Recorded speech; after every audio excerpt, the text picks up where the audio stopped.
Laughed at him. What a straight D-hole. And I think you would fall into this category, Klein, the overly teasing dad. Because that's what you do. You tease your wife, you tease your kids. You're big on teasing, and that can be very hateable. Yeah, but they tease me right back. In fact, you guys... because that's what they've been taught. Well, right. Because teasing is an expression of love. Yeah. Even yesterday, I asked them if they thought I was cool, Allie, and we'll get to your nominees in a second. But is Daddy cool, yes or no? Not really. Why not? I mean, right out of the gate, is Daddy cool? Not really. I mean, it's like... Sienna, do you think I'm cool? Medium. Medium cool? What does that mean, medium? Kind of. What would make me cooler? Muffin. What is something I do that is not cool? Poop always. Yeah, you always poop. All right, whatever. We're not having this conversation. Thank you. You do always poop. And fart. Great. That's the respect I get in my car. When I was a kid, we went to Universal Studios, and during the tram ride, my dad pretended to throw me the Jaws. See, it's a great move. It probably freaked you the F out, though. I lost it, and everybody on the tram was laughing at me. I mean, including your dad, right? Of course. The fact your dad could pick you up is already incredible, Jake, right? Juan. I mean, Jaws would have been too full, I think. What a hero, that dad. Juan, go ahead. You're on KROQ. It is March Badness. We're talking about dads. What do you got? So, only one time that my dad has forgotten my birthday when I was about 12. I remember my mom being always remembering my birthday, and then one time on the side, my dad. Well, listen, to be fair, I don't know what it is. I don't know if it's a gender thing, but dates in general are hard to remember. And I know we don't have excuses now because you can just put reminders in your phone, but I do forget. The dad who forgets important things. Yeah, forgets important things. Yeah. But I think comes with the territory. And I know what do you mean? What's the territory? I don't know, having balls or something. I'm not sure what the... Makes it so that you just don't have to remember things? Can't have both, Allie. Can't have balls and a calendar. You know, if there's like a big test coming up, like you don't remember any of that stuff. Yeah, that's stuff that it's difficult to remember. Yeah, but things about your kids' lives. I mean, trust me, there's a lot of times. I mean, my birthday's on the same day as my dad's birthday. That's probably the only reason he remembers it, but he would forget my sister's birthdays, definitely. I mean, if my mom wasn't reminding him and saying, like, by the way, you know what tomorrow is, and he'd be like, I should know this.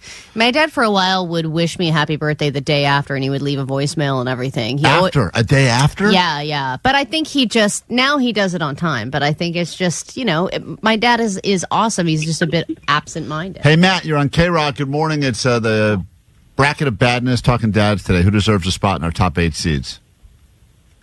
The dad that makes you cry when you did homework when you were little. Well, and this sounds like a very personal story, but what do you mean makes you cry? Like makes you feel like you're incompetent? Yeah, that you just couldn't do your work and you just got frustrated. Well, the high expectation dad is definitely a part of it. Yeah. What about the corny joke dad? I think everyone loves corny joke dad. Am I wrong about that? Definitely. No. Everyone loves him, right? Great joke dad. How dare you, Omar? Egg pun dad? Egg pun dad is going to be showing up in just a bit this morning. I want you to record some audio when you're telling some jokes to your kids, and I want to see how it goes. It never goes well. 626 said my dad told me that the Vegas volcano was real and told me to run for my life, and I ran down the strip crying. What? This isn't supposed to happen. Get out of here. Save yourself.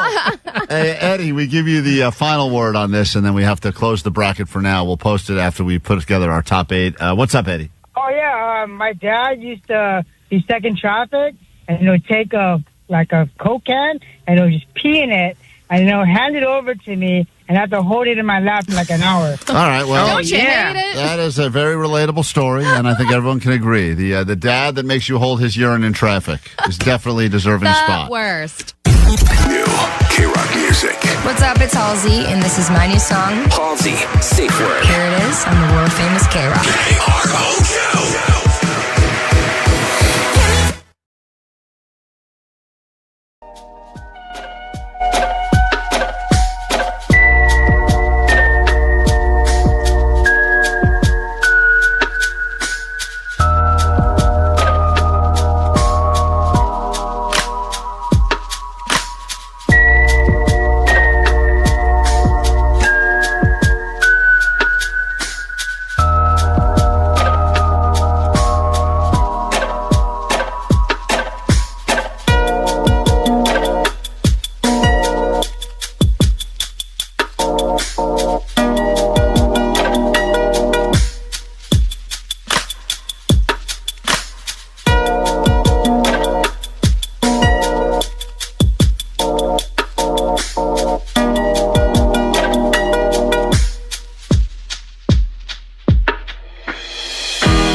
Monday morning, you are listening to the Klein and Daly Show. How does it feel to live like a winner? Women don't count. Women don't count. I need a good reason to get out of bed. Got sleep in my eyes, clouds in my head. I need a shot of something to make my motor go. Baby. So I turn on the Klein and Daly Show. Sarakushmushi, Sakaramushi. Klein and Daly Show. Hey. Give me some Klein and Daly Show. I love you. Get your motor running with the Klein and Daly Show. I said, get your motor running with the Klein and Daly Show. Give me some stank. Klein Alley Show. 106.7 KROQ FM in HD Pasadena, Los Angeles, Orange County. This is the world famous KROQ. Hell yeah, good morning. Welcome to a brand new week. Think of all the possibilities that lay in front of you the next 4 hours together today and potentially the next 5 days right here on KROQ. We are Klein Alley Show. What a positive way to start, Klein. It's Nice. so unlike you. Nice to meet you. Good to have you back together again. That's right, Allie. We're starting the week with a healthy dose of positivity until around 6:30 a.m. And I think we all realize then it's time to start phoning it in for the weekend, Then right? it's time to be realistic, damn it. We got lots going on today. Very excited to welcome the legend known as John Daly, everyone's favorite chain-smoking, binge-drinking professional golfer. Somebody who's lost a lot more money than you gambling. He's got a gambling problem. All of the vices in the world this guy loves. So much so that he's going to be at a few different bars drinking today because why the hell not? In and around Southern California. He's going to join us, tell us exactly where he'll be. And maybe one of the items on your bucket list is you want to go drinking with professional golfer John Daly. Well, we'll tell you where to meet him later on today. He's, I think he's actually near Omar's neck of the woods. In Rancho Cucamonga. But we'll get into that a little bit later this morning on the show. We also got the return of March Badness, another bracket of Badness to get into, and a lot of drama that unfolded here after we got off the air Friday. Oh, my God. And into the weekend. One of the last things you want to deal with on a Friday as you're, getting into the weekend. I mean, listen, the listeners are not dumb. So they kind of were on to what was going on. Here's a tease. Hey, guys. I was just calling to let you know that you messed up the podcast yet again. And Well, first of all, before you start yelling at us, we didn't mess up the podcast. And Jake does a good job with our podcast. Usually Jake does a good job. There were issues that were not about us messing up the podcast, and some people were wise to it. Guys, what happened to the podcast from 8 a.m.? I know I saw the live stream. Some of the contestants got hurt with some blood. It wasn't even that bad, honestly. But hopefully you guys are not fired or you guys didn't get in trouble. Because I know you got taken down from YouTube and Spotify. And, well, if you guys could, spill the tea. It's a lot of good detective work done by our listeners to try to figure out where the missing hour of the show went from Friday. And unless you guys signed an NDA or some crap. So, yeah, guys, hope you guys are not fired, man. I don't want to go back to Kevin and Beat. Oh, I'd kill for go back to Kevin. I know, the good old days, man. Well, anyway, we're not fired. When you could spill blood and not get sued. Yeah, we're here for now, but it was one of those strange. I mean, I wasn't surprised when we got the text after the show ended on Friday. They said we need to have a meeting ASAP. I know. What did we predict? Because we predicted when we were going to get a phone call about this. Yeah, we kind of mushed ourselves. I mean, it was literally the second we said, "All right, have a great week. We'll see you Monday," and then it was like right away. Let's have a meeting. I know, and Klein's response was, "Is this a joke or real?" I know. Wishful thinking on my part. It's like he's going to be like, "Just joking, have a great weekend." Yeah, I was hoping for that. And then the response within seconds was real. Real. Call me right now. Great. So anyway, we're back today, but we only got part of the show uploaded from this week. That's why you got to listen live every all 4 hours. You never know what things could get edited out after the fact. Good show. We'll tell you all about it and start giving you stuff all after Weezer this morning on KROQ. Good morning.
bribe you to listen to the show today, shall we? $100 up for grabs in moments. If you want Allie's money, you can win it every single morning right around this time just by getting on the phones now at 800-520-1067. 5 questions about the news. Monday is always a real gamble because who knows what we got into this weekend. Was it good stuff, bad stuff? Were we paying any attention to what's going on in the world? Who knows? If it's not about naming Jackie and Shadow, then I don't know anything about it. So we'll get into that in a moment. There's your first bribe of the day. Then we have for you tickets to see the great, what a comedian at the Hollywood Bowl. I don't want to say his name because I'm going to let Vanessa try to do it. She's been wrong. Never heard. Great Ricky Gervais. You know, it's funny because she's told us about this man so many times, and this is not the first time we've given away tickets to see him either. And yet, I feel like we've heard 25 different pronunciations of his name. It really is shocking to hear a new mispronunciation and this morning, every single time. She came in and she goes, guys, I just want you to know I worked on it, and I know I got it right. You're going to give away tickets to Ricky Gervais. And we're like, what did you say? She's like, Ricky Gervais. And then she did a whole, like, boom, yeah, I boom. got it. Mic drop, I said it. And we're like, I don't know what you're talking about. And she goes, I didn't say it right? We're like, no. I really thought I killed it. Yeah, it's tickets to see the great Ricky Gervais at the Hollywood Bowl May 31st. We'll give away those tickets at some point this morning. Papa Roach and Rise Against have a show this Friday at the Kia Forum. We will get you into that as well. And then the moment you've been waiting for, 9 a.m., Allie. It's KROQ's Grand Slam. Yes. What does that mean? I don't know. No, here, I'll read the sheet here. It's tickets to not only Magic Mountain, but also Knott's Berry Farm. So you get hit it out of the park and into 2 parks is what they're saying. Oh, you hit it out of the park and then into 2 different parks. I guess. But isn't a Grand Slam when you get 4 runs? Yes. I don't know. I think it's because you're getting a pair of tickets to both, so somehow there's 4 there. Once again, so you have to do the math in your head and go, there's 4 there. I think some people that come up with the ideas at KROQ were on vacation or something, because this one seems like they put together a few things at the same time. It was definitely at the very end of the meeting. They're like, anyway, and then maybe a Grand Slam? Well, yeah, that works. Listen, I think it's because Dodgers have their home opener this week, so I think they're like, how do we somehow tie in the fact we've got extra tickets to, this is what happens at these meetings here. And then usually whoever throws out the first dumb idea, everyone just goes, all right, let's just go with great. Grand Slam. Love it. Let's just do that. Trevor, make a promo. So we will get into that all this morning. In a moment, though, it's the $100 up for grabs. If you want it, it's yours. All you got to do is call us now. 800-520-1067. 5 questions about stuff going on in the world. Let's see how you do. You'll battle Allie. You'll go toe-to-toe with the master. And we'll do it next on KROQ. Welcome to the show! Every hour from 9 to 6, step up to the plate for a KROQ Grand Slam. Knock it out of the park and score a pair of tickets for Magic Mountain and Knott's Berry Farm. There's the pitch. Hit a home run and instantly get your name on the draft list for a chance to get a Grand Slam. A 4-pack of 2025 gold passes with an all-parks passport. A Major League victory, giving you unlimited visits all season long to all Six Flags parks. Keep listening to win. Welcome back to Major League Baseball. Sort of. KROQ. Not a winner? Score the most thrilling deals on tickets and passes when you visit SixFlags.com today. Hey, anyone know how to play this thing? Woohoo! Don't miss out.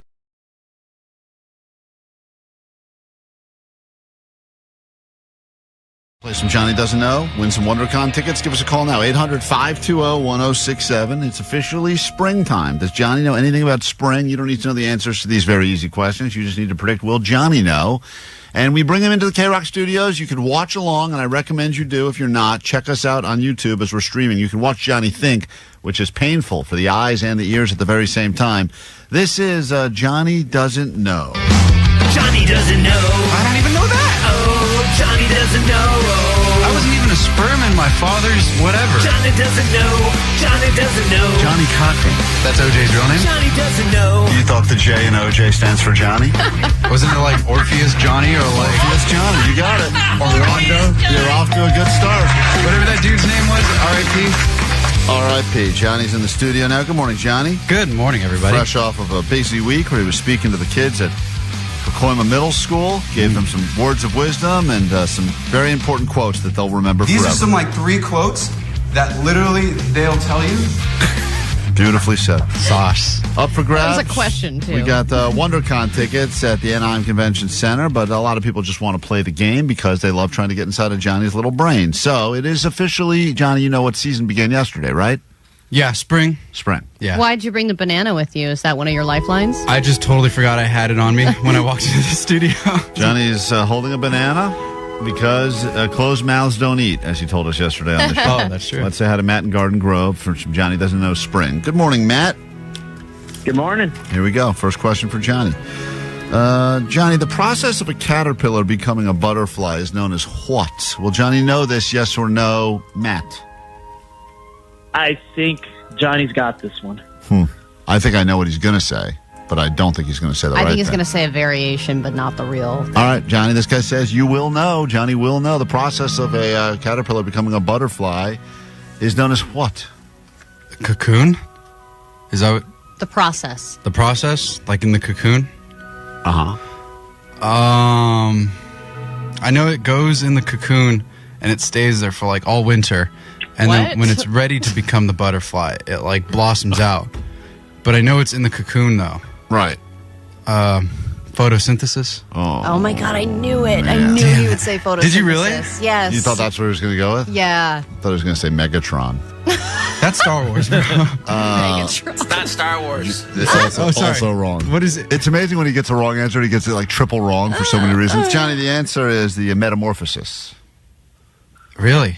Yeah, and they don't stay in a cocoon for the entire winter. Well, that's it's like fine. a 2-week process. Matt, It's for the summer. Matt, you gave Johnny... It's not for any whole season. You gave Johnny credit, and you shouldn't have done that. Sorry, Matt. Damn. Live and learn. Let's say hi to Christina. No words. Riverside. Good morning. Welcome to Johnny Doesn't Know Spring, as we are officially now in the season of spring. Hello. Good morning. Good morning. Here we go. The baddie's always out for Johnny. Johnny, bees primarily do what to flowers in springtime? What do bees primarily do to flowers in springtime? Will Johnny know this, yes or no? Johnny's going to know it. Come on, Johnny. Wow. Still have Confidence faith in the Johnny. He's looking up towards the ceiling like he has no idea. I'm thinking, because I have 2 words, but I literally don't know if it's like the 2. It could be either or. What are the 2 words you're thinking as you smash the banana on your face? It was just a weird thing to do while you're thinking. It's a stinking banana. Leave him alone. He's got a thinking banana. I have pollinate or pollute, but pollinate sounds more on board.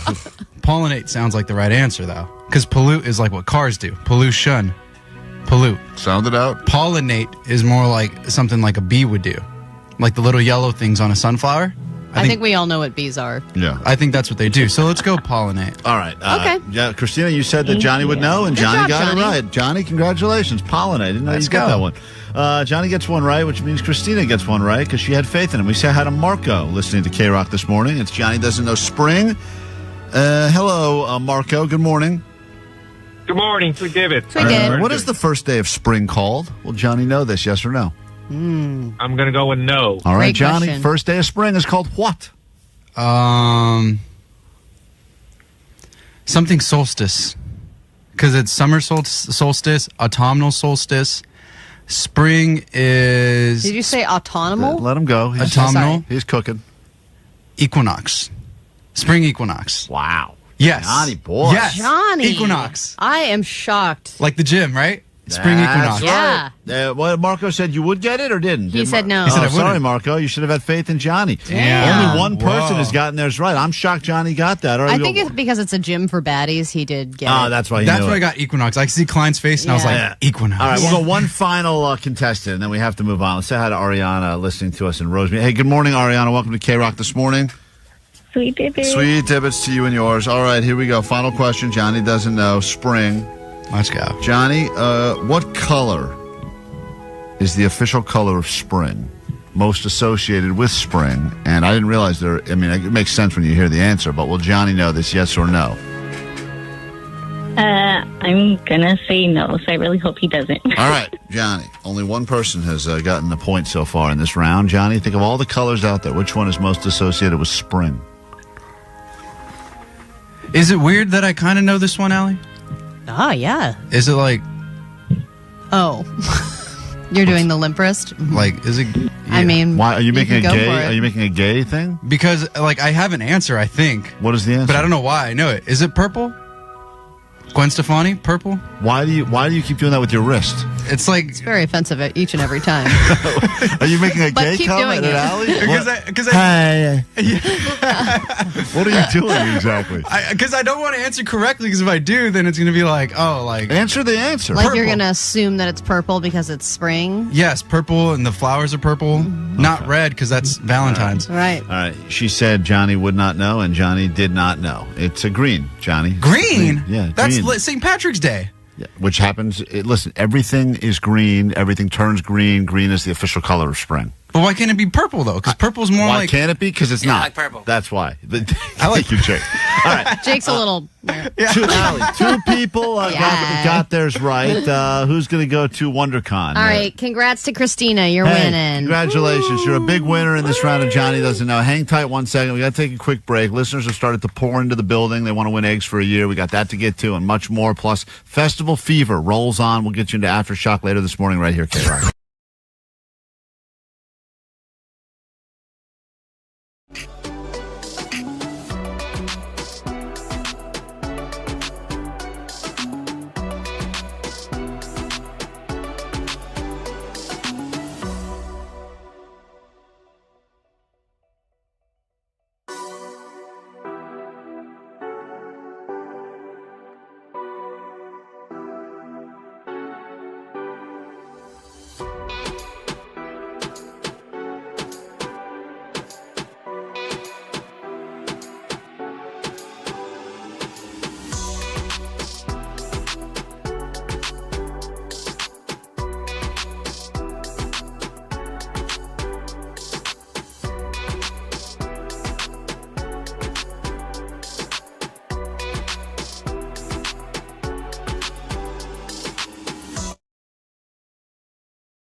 Sweeter sound on the planet than that. The sound of you getting $100 richer every morning right around this time. Little Allie knows the news action. 5 questions about stuff going on in the world. All you got to do is score better than Allie, who will be sequestered when you get your chance to answer, and then she'll come in and take a shot at it. We'll score it together. Ties go to the house, but if you do better than Allie does, she will pay the people. Last week, she paid at least one person. Was it 2 people you paid last week? You lost a few times. Yeah, I can't remember it. I know it was at least once. So people do get paid quite regularly. Allie's paid out thousands of dollars of her own money to people just like you, all to try to prove that she knows the news. So today, a brand new opportunity, 5 new questions. Let's find out how you do. You're battling today. We say hi to Brad, who's on the phone right now at 800-520-1067. Good morning, Brad. Good morning, party people. How goes it? 5 questions stand in front of you, and the only thing between you and $100 of her money is that lady right there who's about to leave the KROQ studio. She's going to sequester herself. There she goes. She's out, which means your round can begin. Answer them quickly, confidently, and accurately, and let's hopefully pay the people, and we'll do it now. Allie knows the news. A crime writer, a writer of crime, an author, has been arrested for doing what in real life? For doing embezzlement. Question number 2. This boxing legend died at the age of 76. George Foreman. Question 3. This movie ruled the box office this weekend with $43 million, although it cost $250 million to make, leaving more than one person grumpy. Snow White. Question 4. 30,000 pounds of this beefy snack have been recalled because pieces of metal contamination could be found. I'm going to go with a Slim Jim. And finally, less than this many perfect March Madness brackets are left. Less than this many are still potentially perfect. Percentage-wise, or are we going percent? I'm going to go with no, not percentage. Or numbers? Number of brackets. Less than this many left are perfect. 10. All right. Let's bring Allie in. We'll score it together. You did a decent job. Okay. Our boss's kid had a perfect bracket going into, I think, Saturday. It was really incredible to see what was going on, and that was less than 0.00092% of all brackets that have been submitted. If you still have a perfect bracket at this point, man, you are some sort of a genius, or you just used AI to fill out 7,000 brackets. I don't know how it works, but don't say anything else. Allie's back in the studio. Here we go, Allie. You're battling Brad. Let's see how Brad did and if he gets $100 of your money. Question number 1. Okay. A crime writer, an author of crime, was arrested for doing what in real life? A crime writer, a.k.a. an author of crime? It's a terribly worded question. I every once in a while I try to float one of Jake's questions into the mix, and then I look at it and I go, who wrote this thing? It's funny because it's about a writer. It's horribly written. A crime writer was arrested for doing what? Robbing a bank, I believe. That is the correct answer. Got caught robbing a bank. You know, You're right about what you know. And maybe the guy wrote enough stories. He goes, there's way more money in actually robbing the banks than writing about Yeah, but I robbing the think he banks. was really bad at it. Like, he kept getting arrested, then he'd get out and rob more banks. Well, you know what would have been bad about it if Jake had written the note to rob the bank, and the teller would have been like, what does this What even is mean? this? I don't know. I'm a money taker. What? What does that even mean? Taker of money. Allie is up 1-0, and he guessed embezzlement. We go to question number 2. This movie ruled the box office with $43 million. It cost $250 to make, leaving more than at least one person grumpy. It cost $250 to make? $250 million to make. That would be Snow White. Snow White is the answer. He got that as well. Allie knows all things white. That's an unfair question. And we go to question number 3. Allie's up 2-1. Question 3. This boxing legend died at the age of 76. Yeah, George Foreman. There's been a lot of speculation as to whether or not you mushed the life and death of George Foreman. You did bring him up on our show not too long ago, and I have the audio to play in a moment. I brought up one of his kids because I met his kid. You did bring up George Foreman out of the blue on our show, and we'll play the audio in a second, but people are convinced that you mushed the legendary George Foreman. So that is correct, and he got that as well. How could I mush him? I didn't even talk to him. 2-3 with 2 questions left. Allie's still up by 1. Less than this many perfect March Madness brackets remain. Oh, I think I read this. I think it's less than 10. He said 10 as well. We're in single digits. That is the answer. Less than 10, which I think would be 9 or fewer. That's really amazing that there's any that still exist at this point. And final question, as Allie's battling Brad right now, and she's still up 1 with 1 question left. 30,000 pounds of this beefy snack have been recalled because of possible metal contamination. That, I think we did mush. And that would be chomps. Chomps. We do love the chomps. Yeah. We talk about it a lot. We eat it a lot. And apparently, we've mushed another thing, because that is correct. He guessed Slim Jim. Unfortunately, nice effort, Brad, but Allie gets the point. She beat you by 2. And what must you shamefully admit over the airwaves of KROQ, Brad? Go ahead. This is Brad from Fountain Valley, and I must shamefully admit that Allie knows the news. Yeah, but tomorrow you'll have another chance to win $100 of Allie's money. And in exactly 2 minutes, I will play for you some damning audio. And you can determine for yourself, did Allie actually murder George Foreman? Because this audio There's is... no evidence! It's kind of crazy.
K-Rock, Klein, Alley show. This show has lots of power. Unfortunately, it's not the power we wish we had. We wish we had the kind of power where we were just dominating all over the place. We could walk into a restaurant without a reservation. They would give us a table. We have the wrong kind of power. We have something that is known around here as mush power. And that mush power has proven time and time again to be so powerful that when Allie says anything at all about a person... Why is it me? It's not just me. You are just as much of a mush as I am. That's not true. Yeah, it is. Yeah, I think you're trying to group me into the mushing, but a lot of times... Didn't you mush that canned wine brand? You're talking about Pie Wine? Yeah. My brand? Yeah. No, I didn't mush that brand. That brand is doing a gangbusters. I didn't mush that yet. Eventually, I'm sure. Good argument, though. Here is, this was a conversation that we had a few weeks ago on the air. I don't even know how it came up. Allie was somehow bringing up that she met George Foreman, and at the end of this... I didn't meet George Foreman. Well, it wasn't that exciting. That was even the saddest part of the whole thing, is that you were bragging that you had met a celebrity. We'll get into all of that coming up, but I mean, these were the calls all over the Goat Line this weekend. This is what people had said. They have already decided. The jury has spoken. Oh, my goodness, Allie Johnson, you've done it again. You mushed George Foreman. He is dead. How dare you? The lean grilling machine. Damn you, Allie Johnson. So people that, hadn't thought about George Foreman in a while, hear you tell a story on the air, a month or so ago, and then the news breaks over the weekend that we lost George Foreman. So I have a question. Does George Foreman count as an Allie mush? Okay. I know she met his son, but there's still that connection. Okay. It's an Allie mush. It's a stretch, guys. It's barely a stretch. You said his name. You said not only, once you say his name, and not only you say, whenever you say the name, mixed in with some sort of like I feel good about him, or he's looking great. I didn't say I feel good about him and he's looking great. You got to hear this audio. This is us talking. I didn't say anything specific about him. I was talking about my interaction with this kid, George Foreman III, who's a very notable person. Stop saying his name! Yeah, kill off all the Foremans now. I'm going to play you one this. by one. What are the children in order? This is 1 minute of audio, and you determine for yourself whether or not you think Allie mushed George Foreman. This audio came back. This was at the end of February, beginning of March is when Allie said this on the airwaves of K-Rock. So technically...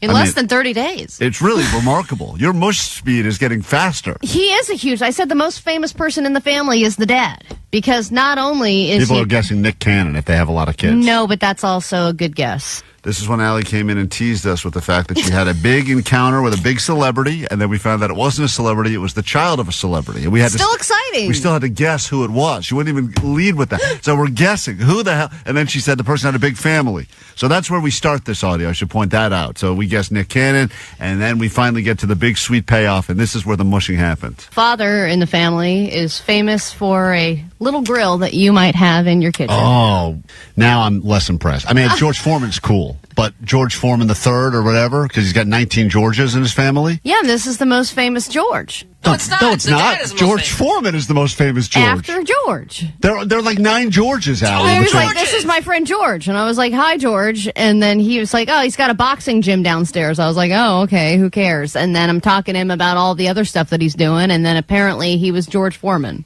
but not the other one. He was the third one. Right. Well, the third? That's like the least exciting of the Georges. No, isn't he exciting? I mean, look, the George Foreman is cool. Love that guy. Love that grill. Love drinking that fat right out of the drip tray. But this guy's still very successwill. He's not famous. Definitely not famous. His dad is famous. Right, and his dad is a legend and will always be the most famous. And guy will probably live forever. I mean, he's an ultimate legend. Legends never die. Okay.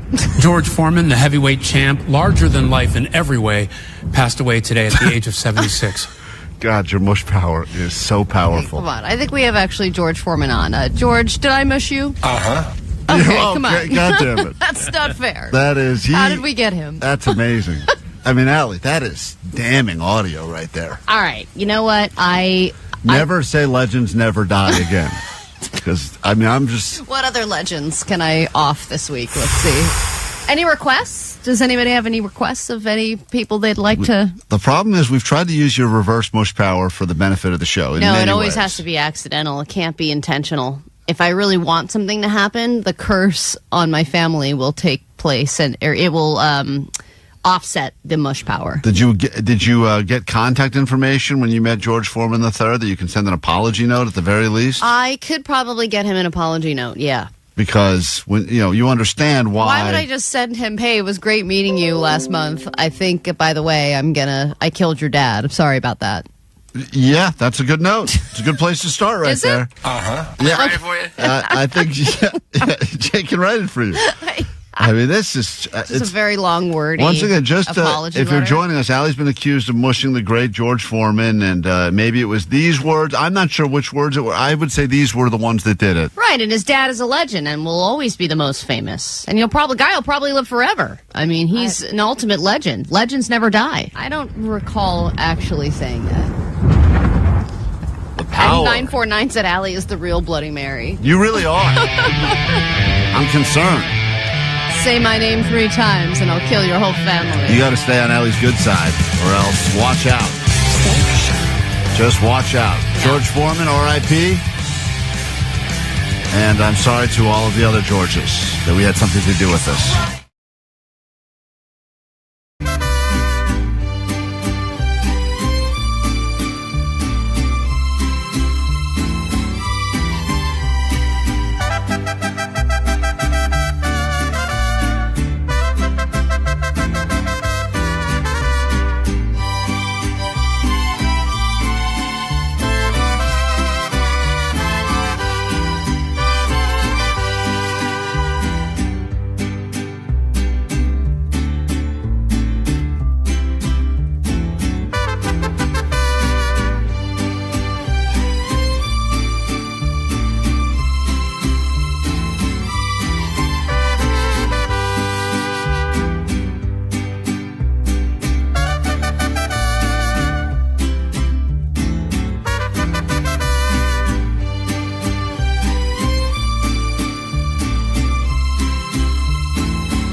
We are Klein Alley Show. Apparently, they're saying, and it happens around this time every year, spring officially sprung last week, and this is the week, I guess, that everyone says that their allergies are acting up. Johnny's over here snotting all over the place. I take allergy medication now, and it does absolutely nothing. People are saying that this year, finally, the pollen has beaten us all. We cannot beat the pollen anymore. It is the strongest it's ever been, or there's more of it in the air than ever before, and it doesn't seem like there's any relief. You could take any over-the-counter medication, even the good stuff you got to get from behind the farm. You know they got like the crap stuff on the shelf, but if you like give them your license and you promise you're not going to make meth, they'll give you better stuff from behind the pharmacy. But then your body gets used to the better stuff, too. Yeah. It's BS. And then you start going, I got to start making meth. I know. Just to try to beat these allergies. And then I constantly think I'm about to get sick, but it's really just because of the allergies. And I noticed, because I washed my car this weekend, and then by the evening it was coated in pollen. Yeah, and I can't quite figure out. I feel like somehow Canada's to blame for this. I don't know how, but it feels like there's...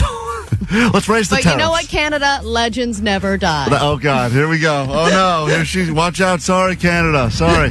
You know, we love you, Canada. Mwah, mwah, mwah. I can never figure out why, but they'll say something, whenever there's like a lot of bugs here, or whenever there's a lot of pollen here, it'll be like, they had a rainy season in Canada 4 years ago, and as a result, we're paying the price now. Yeah, but I think also just climate change in general. I thought that was Is that what they're putting on this? Climate change? I think so. Isn't everything just climate change? I don't know. now? I have no idea. All I know is that for the last few days, climate warming and increased CO2 levels favor pollen seasons that start earlier, and it's more potent pollen. So people that don't usually, they're saying that this year specifically, people that are usually not allergy people, because there's always people that are they're like the biggest braggers, aren't they? They are, and I don't get allergies. Yeah, I'm not an allergy person. I don't know what you're talking about. I'm not itching my face every second. But I would also argue that the people that are walking around constantly with that smashed up tissue in their hand and yelling to everyone as they blow their nose in a crowd of people, it's allergies. I'm not sick, it's allergies. Those people are also annoying for different reasons as well. I think we need to go back to the 80s and 90s when everyone was just using Afrin every single day on a regular basis and they didn't know that it was killing them slowly. That's the good stuff right there. My stepdad took Afrin every single morning, and I think it's really bad for you to take it for more than 5 days at a time. You're not. I don't even think you're supposed to take it for more than 2 days at a time. Really? They say like it's good to get like a pump every once in a while just so you can breathe. But then you're supposed every morning he was like, yeah, that's a good addiction to get into. Yeah, because I think you get all the snorting fun. That stuff is powerful. Yeah, Vanessa, it clears it up fast. It hurts. It gets so clear. Yes, there's an instant pain followed by like, oh my God, I've never breathed like this in my life. But if you're freaking out, you're waking up this morning, there's a reason. And I don't know if it's going to get better anytime soon. And I used to think it wasn't as bad in Southern California as other parts. Really? But apparently it's... I don't know. When I moved here, there's been a few years, but I remember thinking to myself, well, at least I left the allergies on the East Coast. And then all of a sudden, you think... There's no reason you thought that. I don't know. I just didn't think they traveled. The bees aren't flying out west. The weather's better. There's no pollen. So this year, they're saying it's bad, and that would explain that potentially why you feel... Where did that come from? Who's got that clip? We are one of the 40% of people that have allergies. Okay, Now we got all the allergy clips. You're welcome. They're all coming out now. Well, that's disgusting. We'll take a quick break. When we get back, we get into a brand new hour of the show after your ADD news. Chance for you to win all sorts of stuff today, and we'll do it all next. We love being followed by strangers. Yeah. Follow us at Klein Alley Show on Instagram, TikTok, and tell your aunt to follow us on Facebook. Facebook.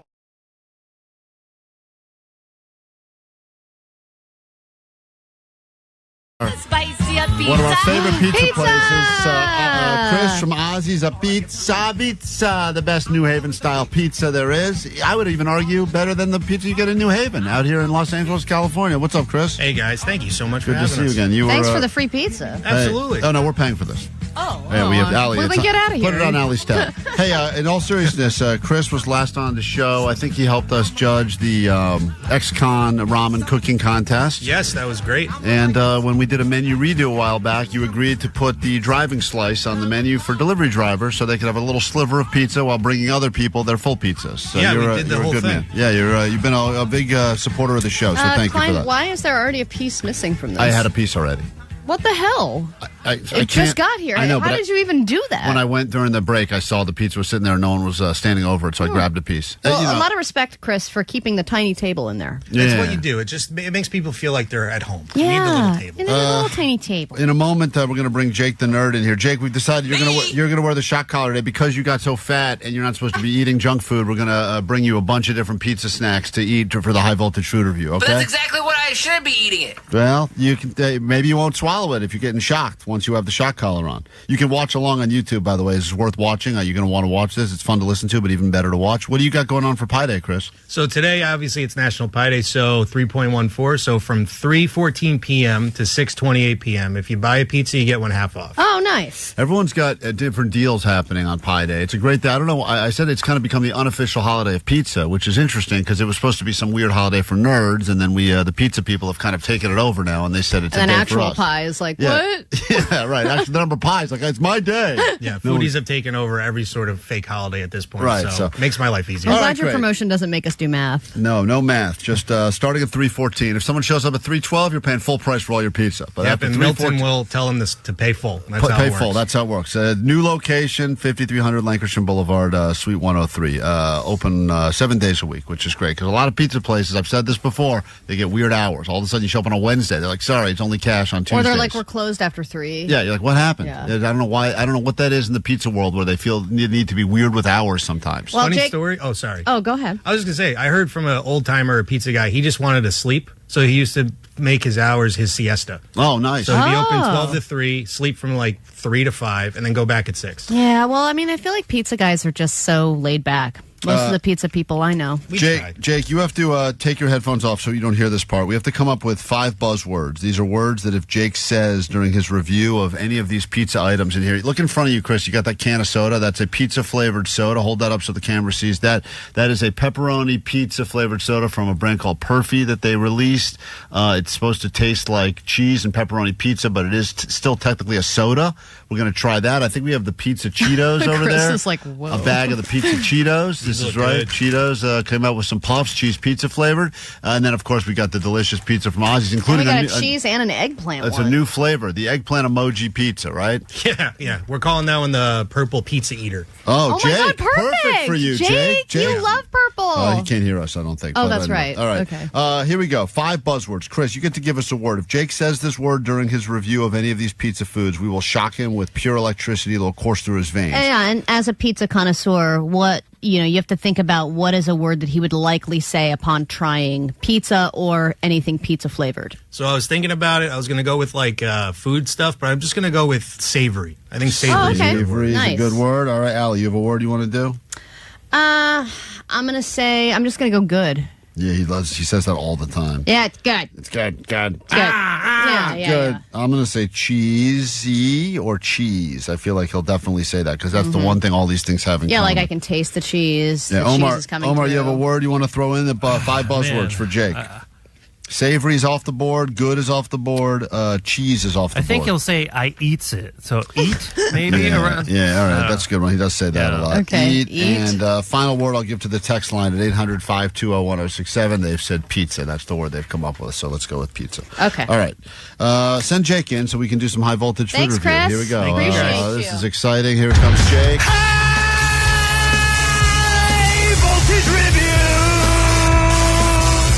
Jake. Chris, don't hurt yourself. Jake, watch in the window. We don't want you to get... Jake shakes a lot when he gets the high voltage food review on. Turns into shaky Jakey. All right, Jake, are you ready for this? No, I'm not. But you get to eat all this great food, dude. Come on, you eat it. You're still putting the shock collar on. Allie's got the remote. You can Allie- adjust the collar if it's too small. Yeah, we probably have to get an extender, like a seatbelt extender on the airplanes for Jake's collar. Seatbelt. Fit around his neck. Ellie. Hold on. You can't even get it on. He's in a choking, so he's got it all the way. Oh, man. It's crazy that we put the shock collar. Okay. You're good. What's wrong? The prongs are in your neck? Yeah. All right. Do you want the honors? No, I don't want to hit it. Yeah, you can hit it. It's too cruel when I do it. But why don't you give Jake... Okay, it works. Was that a practice one? Well, obviously, it was a practice one. Did I say anything? Was it a practice one? All right. Did I say it? I didn't know what I happened. didn't start the goddamn review yet. I thought you were having a hunger pain. I didn't know what that was. You just yelled. Okay, well, stop. You don't have to test it anymore. Why don't you test it again? All right, All right, Jake. Jake, you have a lot of foods in front of you, all pizza-themed foods. Which one would you like to start with? We have your 5 None. Oh, come on. you You get- love free food, Jake. The Ozzy's Pizza. He's got a special. I want to start with. He's got a special purple pizza just for you, I eggplant. want to start with the purple pizza. Okay. Whenever you're ready, Omar, if we got any classical music to set the tone, Jake is doing this. You can watch along on YouTube right now. He's grabbing a slice from Ozzy's. Make sure you thin, touch all the other crispy, ones Well done. before Yeah, you- please don't touch any of the other pieces. I want to eat that later. Don't All I get to take all these home then? No, you get to take some stuff home, but let's get to the official review.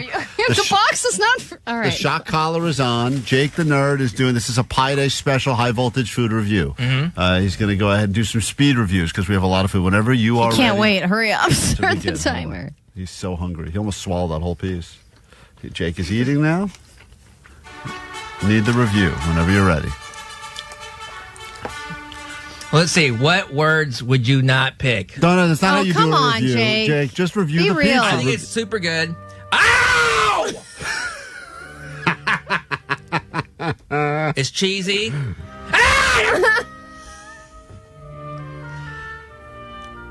Like you could really taste the Parmesan kind of flavor in it and the eggplant.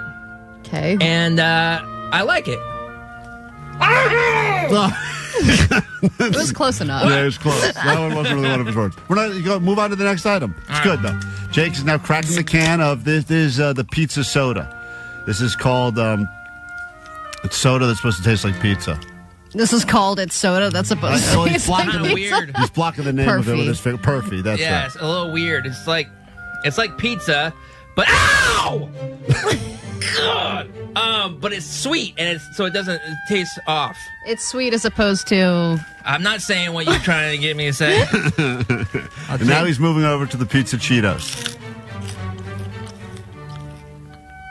These are a little stale. Mm-hmm. But I still like them. Ow! God! 5 seconds left. I eat the pizza again. Ow! Hey! I didn't say anything! I don't have it, dude. Don't look at me. You said 2 words in a row. I don't have it. Stop looking at me. Allie's holding it. No, I'm done. The dog killer's holding it, not me. All right, she knows how this thing works. God. All right, Jake, congratulations. Thank you. How fitting. What a fitting time to get into a song called Electric Feel on KROQ. Jake, you did a good job. What was the best one you tried? Of all the things you tried. Pizza. Yeah. All right, well, there you go. Chris, you got that man, going you for took the collar off. Could have got him one more time. Damn. Stop by Ozzy's Day. All the local pizza places. Support local, of course. It's a Pie Day. What a fun way to celebrate. Oh, Jake went right back to that slice of pizza, huh? Yeah. I'll finish it. He's going ham on that. This is KROQ. We are Klein Alley Show. Happy Pie Day.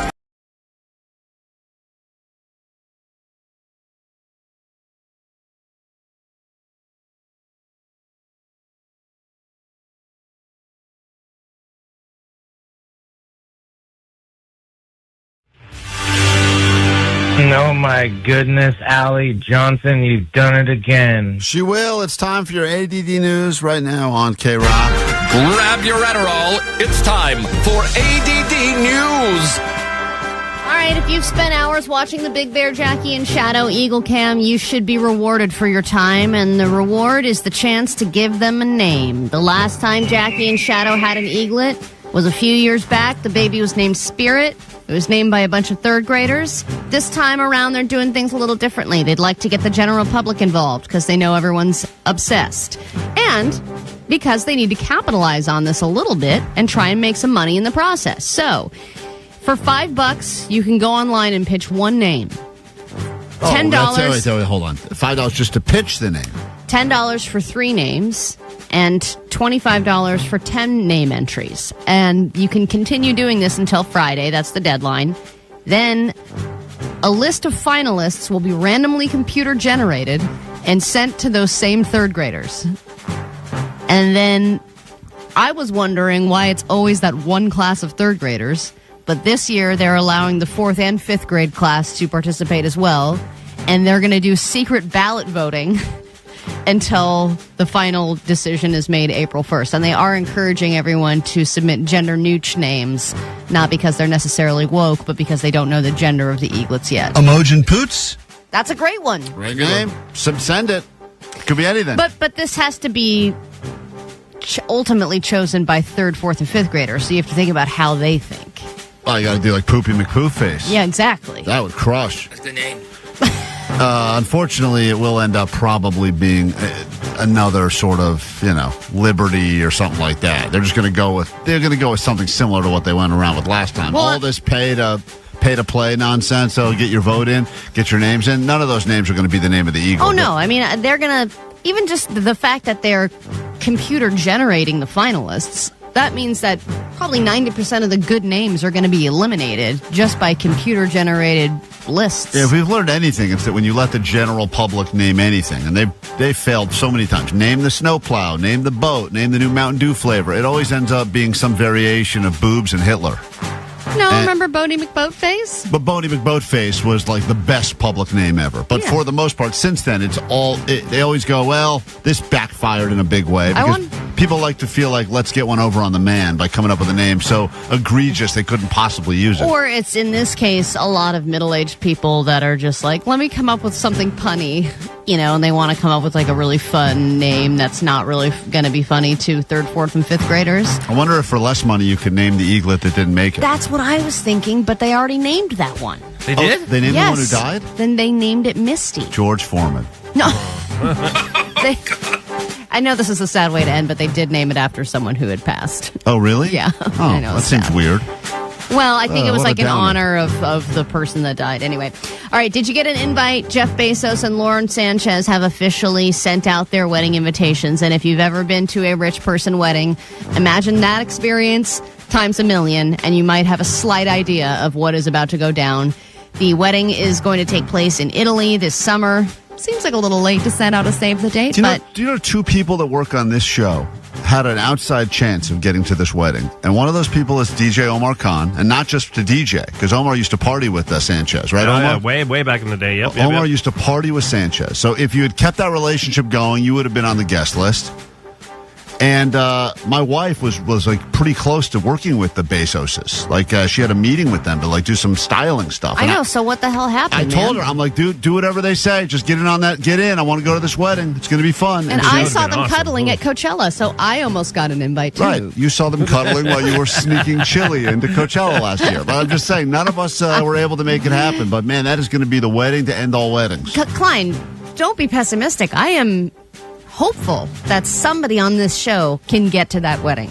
Even if we can get them to Italy with a bunch of luggage. Like, can you imagine Jake just filling his luggage with all the free stuff, all the food, all the party favors, all the amazing things that they're going to give to their wedding guests. And yeah, they're going to have people like, Oprah and Bill Gates at the wedding, and they're not going to like the free stuff. They're already millionaires too and billionaires. Yeah. They got to let us go to the wedding where we can actually take advantage of and enjoy an open bar and gourmet food for probably multiple days. Most weddings where people try to steal the centerpieces on the way out the door at the end of the night. Oh, I love that. I'm like, if I hang around, they're going to give me those flowers. I Not know going to it. happen at this wedding because of all the billionaires that are already there. They don't need to, quote, steal used flowers because they have their own flower money. Klein, some of those vases are really nice. Omar, do you have any stories? Yeah. I know you said you have some salacious stories about Sanchez. Do you think you could blackmail your way into the wedding? Yeah. Like threaten to release a tell-all? Or... No, I mean, it was just like a couple of times that we kind of like were in the same vicinity and we were partying with, the same people. And I don't think... I think she would own up to it. You know what I mean? I'll take it from here. If you do not invite Omar to your wedding, we will release the details of this story. All right. Was she always famous, or? She was a news person. She was at the time. Yeah, she worked for a UPN. She was a newscaster on UPN Channel 13 back in the day. But she was also famous. She was married to another rich guy before, right? Oh, I don't know that. And then I think she dated like an NFL player at some point. So she's had some high profile relationships as well. Wedding invitation, or it all gets out there. Just let you know. I just think it would be amazing if somebody on the show somehow could get to that wedding, even through just a +1 situation or whatever. All right, here's a way to make $3 million. NASA is starting a new initiative where they are offering up to $3 million in prizes for any innovative solutions to the long-standing challenge in space exploration, which is how to handle trash, especially during long-term missions to the moon. Now, they've been to the moon, yes, but now they have a lot of plans for going back to the moon. And when they get there, there's a solid waste that they create. And when they come back, they can't necessarily bring it all back. So if we can find some kind of environmentally conscious recycling system that can operate in space, I'm sure you have to be smart to do that. But think outside the box, because some dum-dums are really the ones that can have some idea out of left field that maybe the smart people didn't consider, and then we're the $3 million winners. Well, because that's why they would never think just take the window down and throw it out and let it just kind of float into the space. Littering? Littering. Yeah, it's not our problem at that point. It's like Mars's problem. I'm sure they've thought of that. I bet they did. They're too eventually- smart. This is what you said. They're too smart. The NASA people are figuring out, how can we carry the decibel and da-da-da-da-da. They're not thinking just crack the window and boom, can goes out into space. I wonder if they thought of like good old-fashioned trash fire. A good trash fire is always exciting. Well, if you could put because they got thrusters. They got to burn these thrusters to get back into Earth's atmosphere. Yeah, burn the trash with the thrusters. There you go. Problem solved. We'll take our money now. Thank you, NASA. Hear that, Vanessa? We work at NASA too now. You're not the only one who has that flex on the show. And we're going to Bezos' wedding, so Who's that comedian we're giving away tickets to see? Ricky Gervais. Hey, she finally got it. K-Rock.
KROQ FM in HD Pasadena, Los Angeles, Orange County. This is the world famous KROQ. Welcome to your brand new week. Good morning. We are Klein Alley Show. Pleasure to meet you. Thanks for coming back for more, even if you're forced to listen to us in the back of a ride show. Or perhaps you're listening by choice or watching, because we're streaming on YouTube as well. You can find us there. And I recommend you check out the YouTube stream because it is live, which means things that we have to dump out of or things that could get edited after the fact because we violate rules. You get to watch those happen live on YouTube before the powers that be say, shut it down. Yeah. Shut it down. That happened on Friday at, 10 a.m. sharp, Klein? I think before 10 a.m. even, like 9:53. Yeah. A Friday, unsanctioned Friday meeting followed by, let's remove all evidence that what you just did ever took place. Well, it started with, what the hell were you guys thinking? Yeah, it was pretty great. I enjoyed every second of that meeting, dude. And it was, what did you think was going to happen? Yeah, it was great. I tuned into the live stream and saw blood. Yeah. And thought to myself, there's no way that this was not properly vetted because they we wouldn't be didn't so run it stupid. up the flagpole, guys. Yeah. How many times did he say that? Run it up the flagpole. Run it up the flagpole, A man. lot of corporate speak, and we did not do the things you're supposed to do. It never gets to the top of the flagpole. That's the problem. No. There ain't a lot of running stuff up the flagpole around these No, parts. But there's no flagpole. it's funny because, when you're an adult, like technically, you have hair in your body, you drive your own car, you kind of feel like an adult. And then every once in a while, things happen where you're like, man, I feel like I'm a child getting scolded. Totally. Again. I know, and then you're like, what do I say? Do I be honest? Or And it was a lot of like, did you think before you did that? And I'm like, no. And we're like, we gave them goggles. Anyway. Man, it's something. Yeah, we put in some thought. Well, here we we put are. a tarp down. It's never our goal. I think we get blinded by how funny things are going to be. You know what I mean? And then we're like, no, it'll be fine. Yeah, you know? I know. Right. Well, and we were like, it was funny, right? Yeah. And he's Anyway. like, don't ever do this again. So, we got scolded. That happens from time to time around here, but live to... Whatever. Live another day. Whatever the expression Are you is. too tired to fight back? I'm too tired. At this point, I'm just winded. This hour, lots to get into, including the return of Do You Know the Band on Your Shirt. Jake approached someone over the weekend wearing a Smashing Pumpkin shirt, but do they know anything about that band?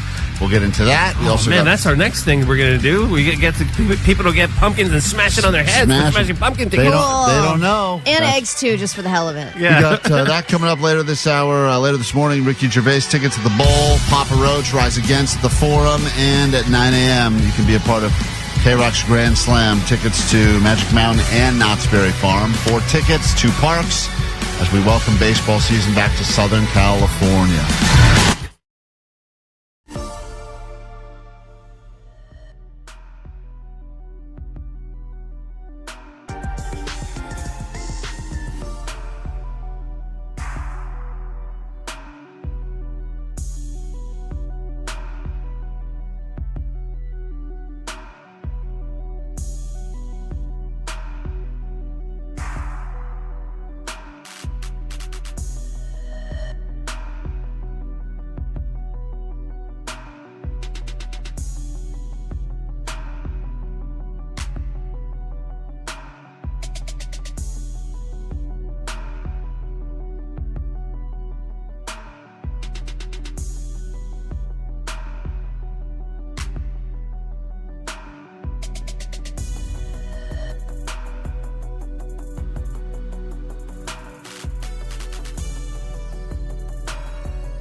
Heavy is the crown. What a fitting way to get into this conversation. If you are battling weight, like our very own Jake the Quake was or is, at least for the time being, fear not. We've got some information that could change all of that. It's actually surprising. I would say when you hear the headline of this article, nutritionist has weighed in, pun intended, on what we should all be doing if we want to lose weight. And it's something that we've all done before in our lives, and we've moved past it. But if we go back to it, apparently it is going to make us all super skinny. Now, listen, there's been a lot of talk about weight on the show lately because of Jake. He recently reached his all-time best weight or highest weight, which was north of 200 pounds, and we got into a lot of conversation about it. People have been leaving songs about the hover round that Jake's going to get. By the way, Jake, have you weighed yourself since you got over 200? No, I'm too scared. But you think it's moving still north or it's going back south again? I would hope it's at least staying even.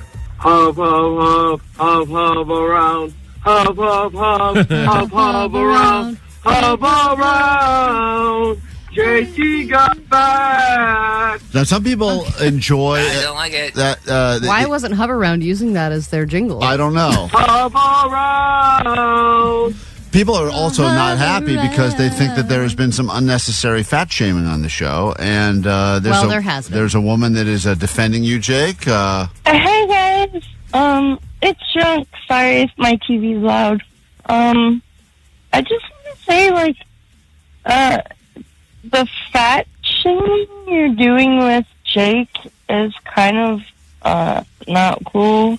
And I think this guy, I think is this the lady that always defends Jake? Yes, one of them. There's a few. They're all big drinkers, and then there's this person that also defending Jake. Yes, hello. I'm calling for Jake the Fat Nerd, and I just had a two-part question for him. First part is, since he became a hefty load, is he sweating more? Okay, this guy's not supporting Jake.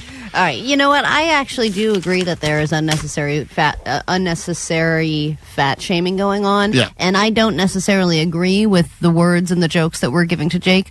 But Jake has laid enough fat jokes upon me. Oh, so many. For me to not really feel that bad for him. And like when I make a joke, Al, I'm like, it's funny because it's meant in joke. But like when Jake does it, it really burns. Oh, yeah. Yeah, like because it it's stings. not necessarily creative. He just you're overweight and fat and your family hates you. You're like, oh. Yeah, see, exactly. According to a nutritionist, all of us, and this, Jake, you should start doing this immediately, should start eating like a baby again if you want to lose weight. Nutritionists have claimed that... you mean from the tap? You got to go right to the tap again. Oh, I'm in. No, it's actually... babies have apparently the most aggressive diet. They don't even realize they're doing it because they're babies, but the way that they eat... Well, they eat every hour or two. Are we talking about milk stage or baby four food different stage? things that babies do that, according to a nutritionist, if we do as an adult, we will lose weight. And one of them is the eating every 2 to 4 hours thing. That's kind of the standard thing. Babies get cranky, got to feed them. And then you have to throw up on someone's shoulder every time. You have to throw up all over someone's shoulder in public. That's also part of it.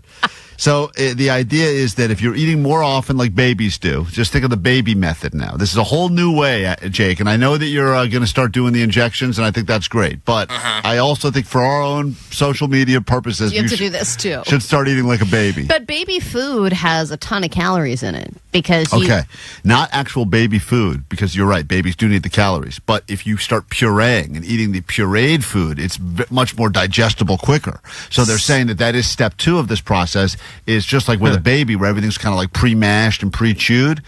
So it just helps you digest it faster? Yeah, it gets through your body real quick. So if Jake was going to go to Grill 'em All and get a burger... You'd have to blender it up, and go to town on that. Just put that trunk burger in a blender and have at it. So the nutritionist says 1 is eating every 2 to 4 hours. That's important. 2 is, of course, you want to keep pureeing the stuff, and similar to the consistency that a baby's food would be. Who suggested doing this? One random nutritionist said that. One random unstable nutritionist. A chef and nutritionist by the name of Nicolette Pace, by the way, is her name. All right, come on. Number 3 is that you should take your time while eating, because babies in general... How do you take your time when there's something to chew? Well, babies, they say an average feeding for a baby is like 15 to 30 minutes. Yes, because their stomach is the size of a grape. I understand, but if we start implementing that into our own lives, then all of a sudden... we will have... I think it's because half the food just goes down your chin. That's how you lose the weight. Yeah. That's like babies, And then right. you go, whoop. Yeah, you pick it up with your hand and throw it against the wall, just like babies do. You'll never put on a pound. And then, also the other thing babies don't do that we do is all that mindless munching that we do, because babies can't, because they have no access to open a cabinet. But I'm saying this is why Babies don't eat mindlessly. that's what we're doing all the time. You have a little snack. There's that. Oh, but eat that. Babies can't do that because it's very regimented. Isn't that what these weight loss drugs do, though? Is they kind of shrink your stomach so that you're full very fast? Yeah, No, I think they're supposed to block the hormone or whatever that makes you hungry. Also, babies don't do things like they're playing video games or they're binge watching Netflix and then they grab a bowl of chips. Babies can't do any of that stuff. So or they're like, it's a buffet, I have to go back. Yeah, think like the baby, Jake. If you think like a baby and eat like a baby and let us burp you, then Only if I can call Allie Mama. He could probably suck his own breast. Oh, yeah, that's a good point, Jake. It's not funny. There's probably something in there. So if you're battling weight like Jake is on the show and you don't want any of the jokes, then just start living your life like a baby. And there you go. That's the suggestion. Quick break. Jake's going to take a nap. We'll be right back. More show next. Welcome to the show! Every hour from 9 to 6, step up to the plate for a KROQ Grand Slam. Knock it out of the park and score a pair of tickets for Magic Mountain and Knott's Berry Farm. There's the pitch. Hit a home run and instantly get your name on the draft list for a chance to get a Grand Slam. A 4-pack of 2025 gold passes with an all-parks passport. A Major League victory, giving you unlimited visits all season long to all Six Flags parks. Keep listening to win. Welcome back to Major League Baseball. Sort of. KROQ. Not a winner? Score the most thrilling deals on tickets and passes when you visit SixFlags.com today. Hey, anyone know how to play this thing? Woohoo!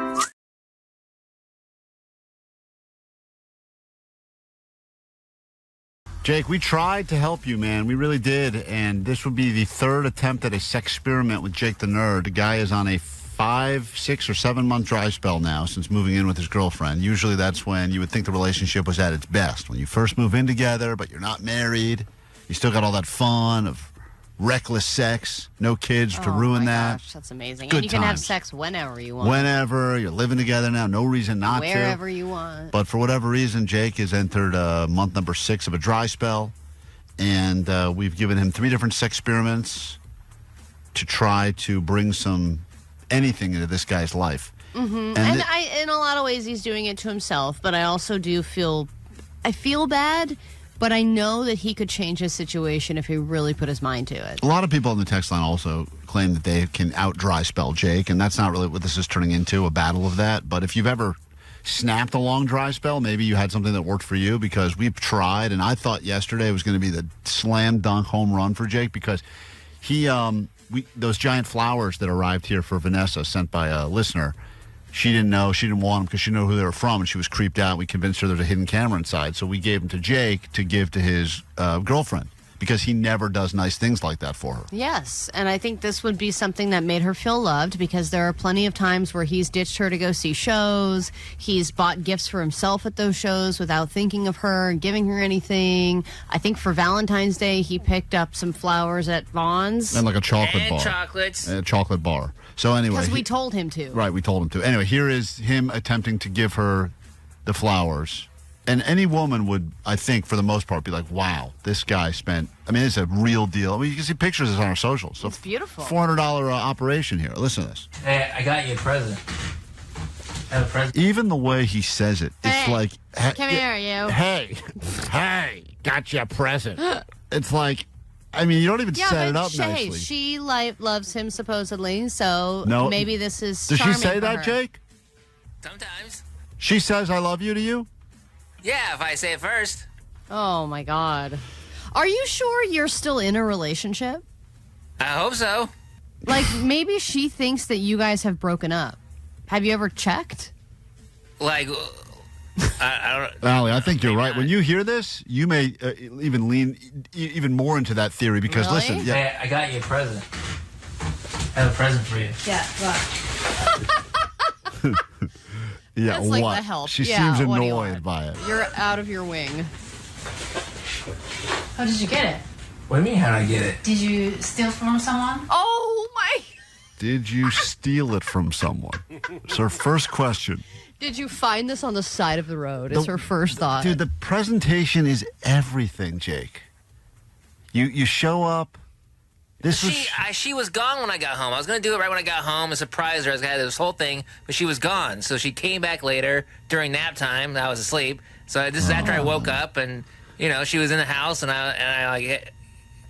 I'm not good at this. So if you had clearly, yeah, we know you ran out of stuff. Yeah, but if you had known when she was going to be home, maybe you could have stayed awake and been waiting for her. And oh my gosh, you're not taking a nap for once, and you brought her flowers. Like that probably would have upped the game. Or rip some of those petals off and have a little trail leading up the steps to her place. Why didn't you tell me that beforehand? Dude, I can't. We can't we can't micromanage every spoon-feed it. part of it. Yes, you can. Baby bird me. Listen to this. What do you mean, how'd I get it? Did you steal from someone? No, I didn't steal from someone. Is it real? Yeah, they're real. What? Yeah. Careful, it's heavy. Why? How did you get it? I got it for you. I don't think so. You don't do this. You don't do this kind of things. She's so... She can see right through it. I love it. She knows this is so not something you would do, but you can tell though that she loves them. That first that genuine reaction of they're really for me. Yeah. They're real and they're for me. It's like she's craving this, and you give it to her, but then it's ruined. What do you mean I don't do this kind of things? I've gotten you flowers before. Yeah, but not like this. Tell me the true story. I got it from work. Oh, why would you crumble little bitch? So quickly, Jake? Honesty is important in a relationship. No, false. It'll ruin you. You've gone with honesty, and it's gotten you nowhere, dude. I'm going to try it again. You're going to try and give her the flowers again. Yeah, I'll take them back. Someone else send some more flowers here. I'll try again. Listen, dude. All you had to say was, I wanted to do something special because I haven't done anything special in a while, and I love you. You don't say the thing about the sex. That will be hopefully what comes of all of this. But then when she breaks you down within 1 second, you go, I got him from work. I got it from work. Yeah, I know, of course. Of course. See, right away. They were sent to the station. Oh, my God. For me to give to you. Of course not. They were sent to our producer by some listener. Be better. And even worse. Dude, it's like you were so brutally honest here. You could have. You really listen to Vanessa. You didn't have to say they were sent to another woman. I mean, you've really ruined all of this, dude. By some listener that freaked her out. We did a bit about today, and they're like, "Why don't you give these to your girlfriend? She'll like them," and see what she says. So, Jake told them that I didn't believe it. I'll tell them that you didn't believe it. Do you like them? I like it. What, you will have to return this one? No. You can have them. Yeah. Listen. I guess I can. Listen to how it ends. 5 seconds ago, she's going, wow. And now, just by Jake talking, we get to this. Yeah. What happened was she thought for a split moment. Yes. My boyfriend did something nice for me, and then it ended up not only are they not my flowers, and not only did he not pay for them, they were given to somebody else by a creepy person. Right. It's like now they're weird, creepy stank flowers. Right, she likes them. No, she doesn't. I always wanted to put these flowers on the door. Now she wants them outside, she just said. She wants to put them outdoors. Like a rose bush? No, right here. On the table. Oh, you want to put them on the table? Yeah, it looks nice over there. Aww. Yeah. But you might want to sweep. But you might want to sweep. Are you her assistant, Jake? Yeah, I have chores now. Sweep the table? No, everywhere. Or sweep everywhere? All right. No, that's why you get it instead of other people got it? Well, I don't know. I guess they wanted to see if maybe you thought if I gave it to you, you would think I was sexy. What? Oh, okay. All right. Well, that didn't end well. I think she was literally about to throw up. What? I mean, she's just nauseated by the question, Jake. Just disgusting. If I gave it to you, you would think I was sexy. What? How do you feel about this, Jake? I don't feel good. Yeah, that's it. Checks out. So she literally orders you around to clean things? No, I only have to clean every other week. All right, Jake, I don't know what to tell you, man. It's like she's your mom. It's wild. You think I'm sexy now? It doesn't change my opinion about you. Okay, great. Well, that's sad. I think you should legitimately ask her if she thinks you are in a relationship, because I think she thinks that you have already broken up and that you're roommates. No, she asked for a back rub. Jake, read the text line. Just read the last 50 texts. I think that'll give you some perspective. I don't want to do that. I think you should. That sounds like a bad idea. Take a quick break. We're back with more show.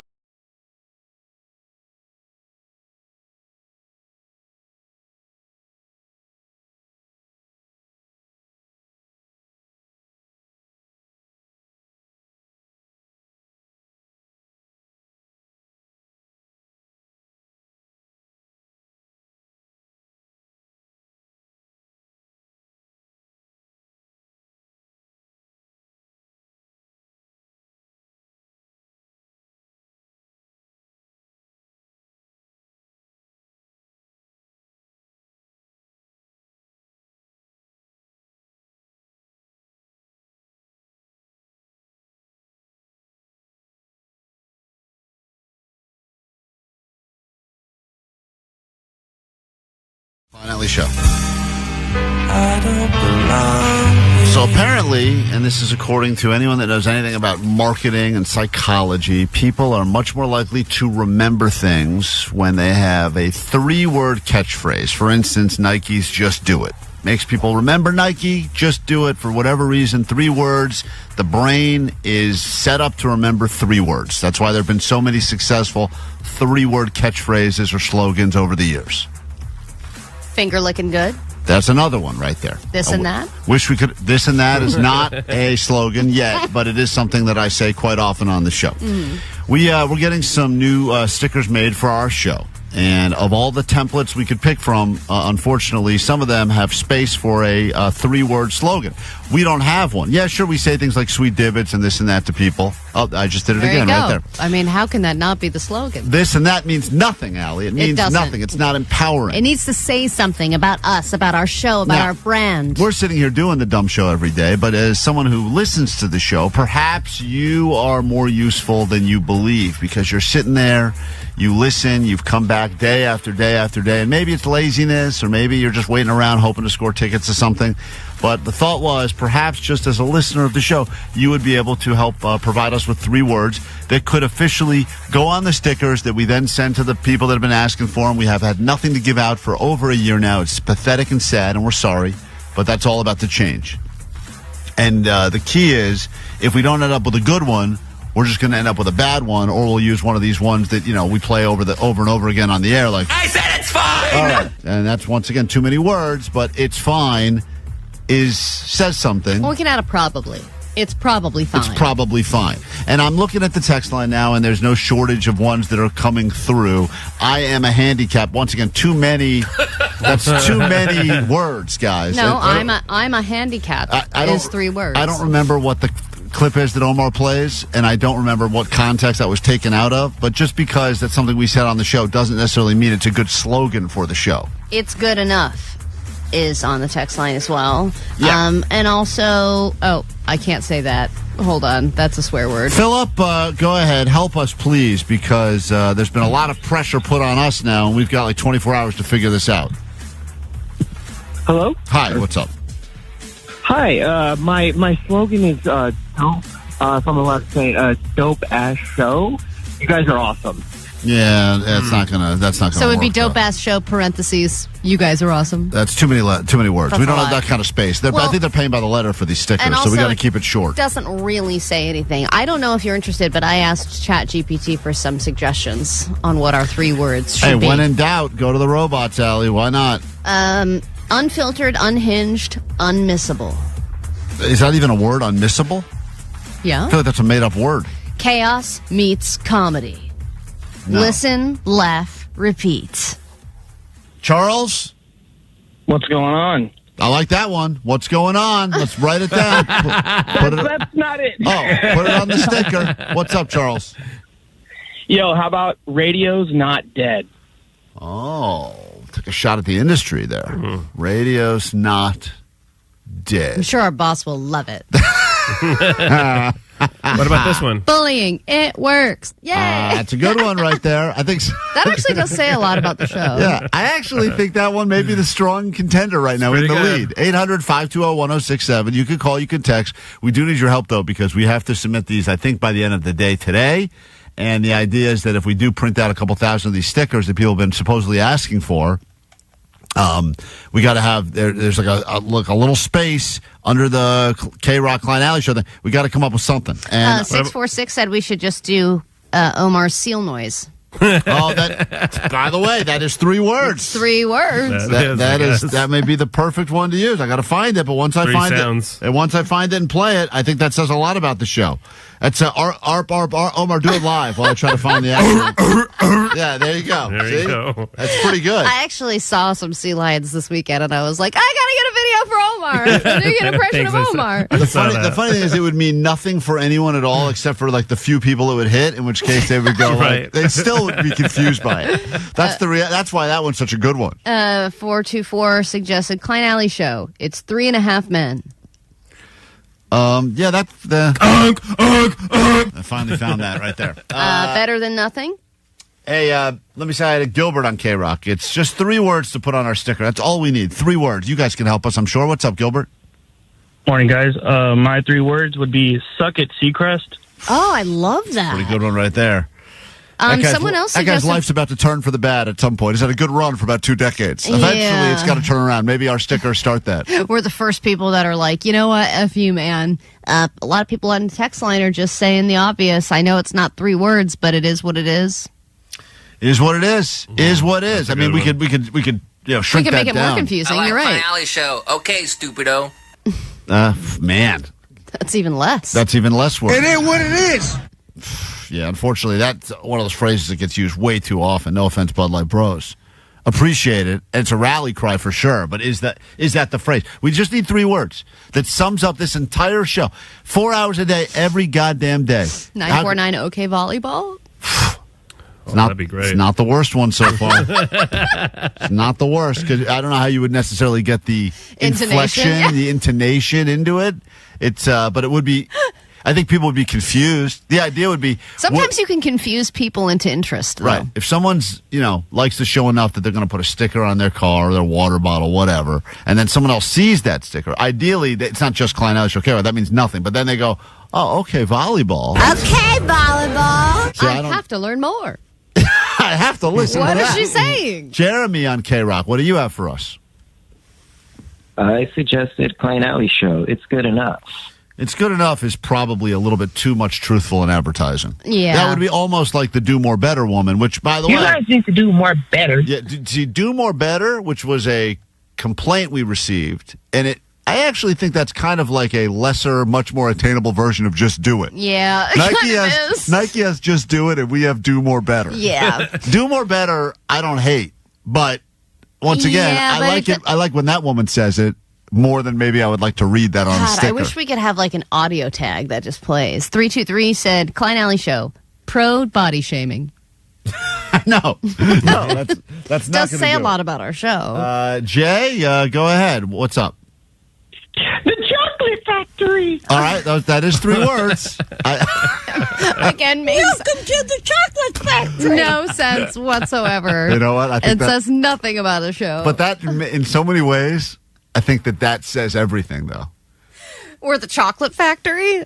I think at least if I saw that, I would be intrigued. Okay. I'm just saying. If I'm looking at a sticker, I go, that actually would entice me to figure out. And only one of them's gay? How are they calling themselves this? Let me say hi to Hario. That can't be your name. Hi, Hario. It's not Hario. That's a great phrase. I love that. It's not Hario. That's a sticker right there. We should just submit that to the bosses, and so they print up thousands of them and be like, we don't know what this is. The Klein Alley Show. It's not Hario. What is your actual name? It's Hyro. All right. Hyro. Okay. What do you got for us? We eats it. Oh, we eats it. Man, we do eats it. We sure do. We do eat. Unfortunately, as you just heard a moment ago, Jake's not going to be eating it so much anymore. Scott on KROQ, what's up? How's it going? Good morning. Good morning. I got better than commercials. Oh, that's nice. We'll take that, but it's not necessarily always true. It's not a ringing endorsement for us. Philippe on KROQ, we just need 3 words. So we have to have these to the powers that be so we can print up all these stickers. People have been asking for them. We haven't had them. But for some reason, there's a space on the template for 3 words that sum up this show.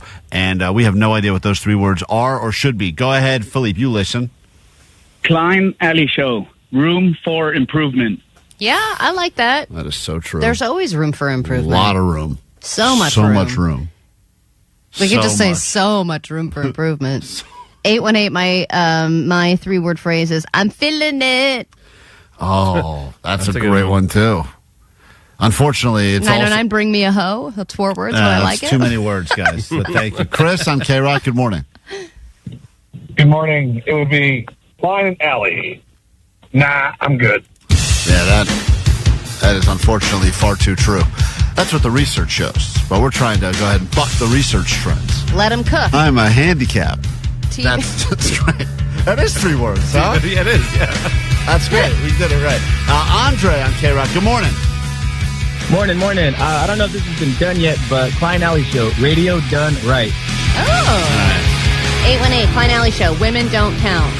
Now, Allie said that. That's a good one right there. Imagine that sticker. Man, that gets some attention. It sure would. Especially on the road, smash into a mailbox. KROQ.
Klein Alley Show. You guys make us laugh. Very funny. Thanks for the interaction on today's show. It means a lot. And there have been so many great suggestions. We'll have to put this into a poll and put it up on Instagram at Klein Alley Show, but we have to decide this by, I think, end of today. End of today? I think Why is there a deadline? Because is it a bumper sticker? You know how it is, Allie. If we don't get it done while they're going to do it, it'll get skipped for another year. That's what happened last time. And, so we can't let them put that back on us and say we didn't get the 3-word phrase to put at the end of the stupid sticker. So by 814, no facts given. 310, not yet fired, and 562, I'm a tampon. Yeah, that's a good line. You did deliver that with such gusto. Hey, I'm a tampon. But it's almost 4 words, so we can't use it right there. I think it would be funny if we did 4 words. Hey, comma, I'm a tampon. Right under our... We will. You're going to help us make this decision because I guess you're the people that are going to be nice enough to help us spread the word to hashtag grow the show. A lot of people said that too. Just grow the show. But once again, it doesn't say anything. 909. Listen or don't. Listen or don't. Choice is yours. You get it. Scaramucci, whoever said that Sarakushmushi, Sakaramushi. 3 words, three-ish. But it does roll off the tongue. 3-ish, yeah. 3-ish. Roll. So many letters. Let's send that one. The sticker would run right off the bumper. We're out of characters. Yeah. It's not a bad one right there. Allie, we do this thing from time to time on the show when people do drugs. Drugs can be the greatest thing ever. If you take the right amount of drugs, you're in the right setting, be it a concert or some boring school recital, but you took just the right amount of mushrooms, you're having a lot of fun. Oh, yeah, absolutely. Drugs can make people do some weird stuff. Sometimes you do the drugs and they make you do terrible things, and that's why we've created this game called Name That Narcotic, a chance for you to actually win real drugs on the radio. Prizes subject to change. Legally, we have to say that. But if you'd like to play the game with us right now, someone took a bunch of drugs and did something. And all you need to do is figure out what drug they were on when they did the following. It's time for the return of Name That Narcotic. Name That Narcotic! What a throwback. Give us a call, 800-520-1067. And all you have to do is lock in on the drug this person was on. If you're right, we give you the drug. Now, the lawyers hate it when we do this. Prizes subject to change. And that's why we legally have to say prizes are subject to change. Because even though we think you'll probably end up with the drug, maybe at the last minute we give you something else instead. This could end up in another phone call from our boss. So take a listen, Allie. I'm going to play you. This is an audio Name That Narcotic. And all you got to do is figure out what drug the person was on who did the following things. And someone on the phone will get a chance to actually lock in the answer and win potentially drugs. So here we go. Drop it! Drop it!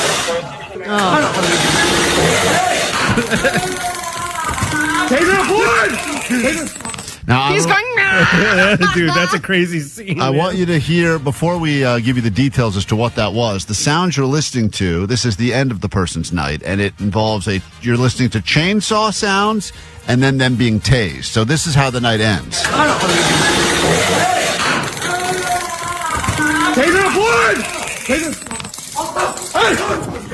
Shocking moment show police confronting a man with a chainsaw inside an Illinois nursing home. Oh, okay. No. So when you try to figure out what drug someone is on, you have to ask yourself a lot of questions. Where are they? What time of day is it? Did they start in this location and Right. did they make their way over to that location? Did they work there? So this is a person who's in a nursing home with a chainsaw. It seems like if you read the news, everyone is doing drugs next to a chainsaw. Yeah, why? why is everyone so able to get chainsaws?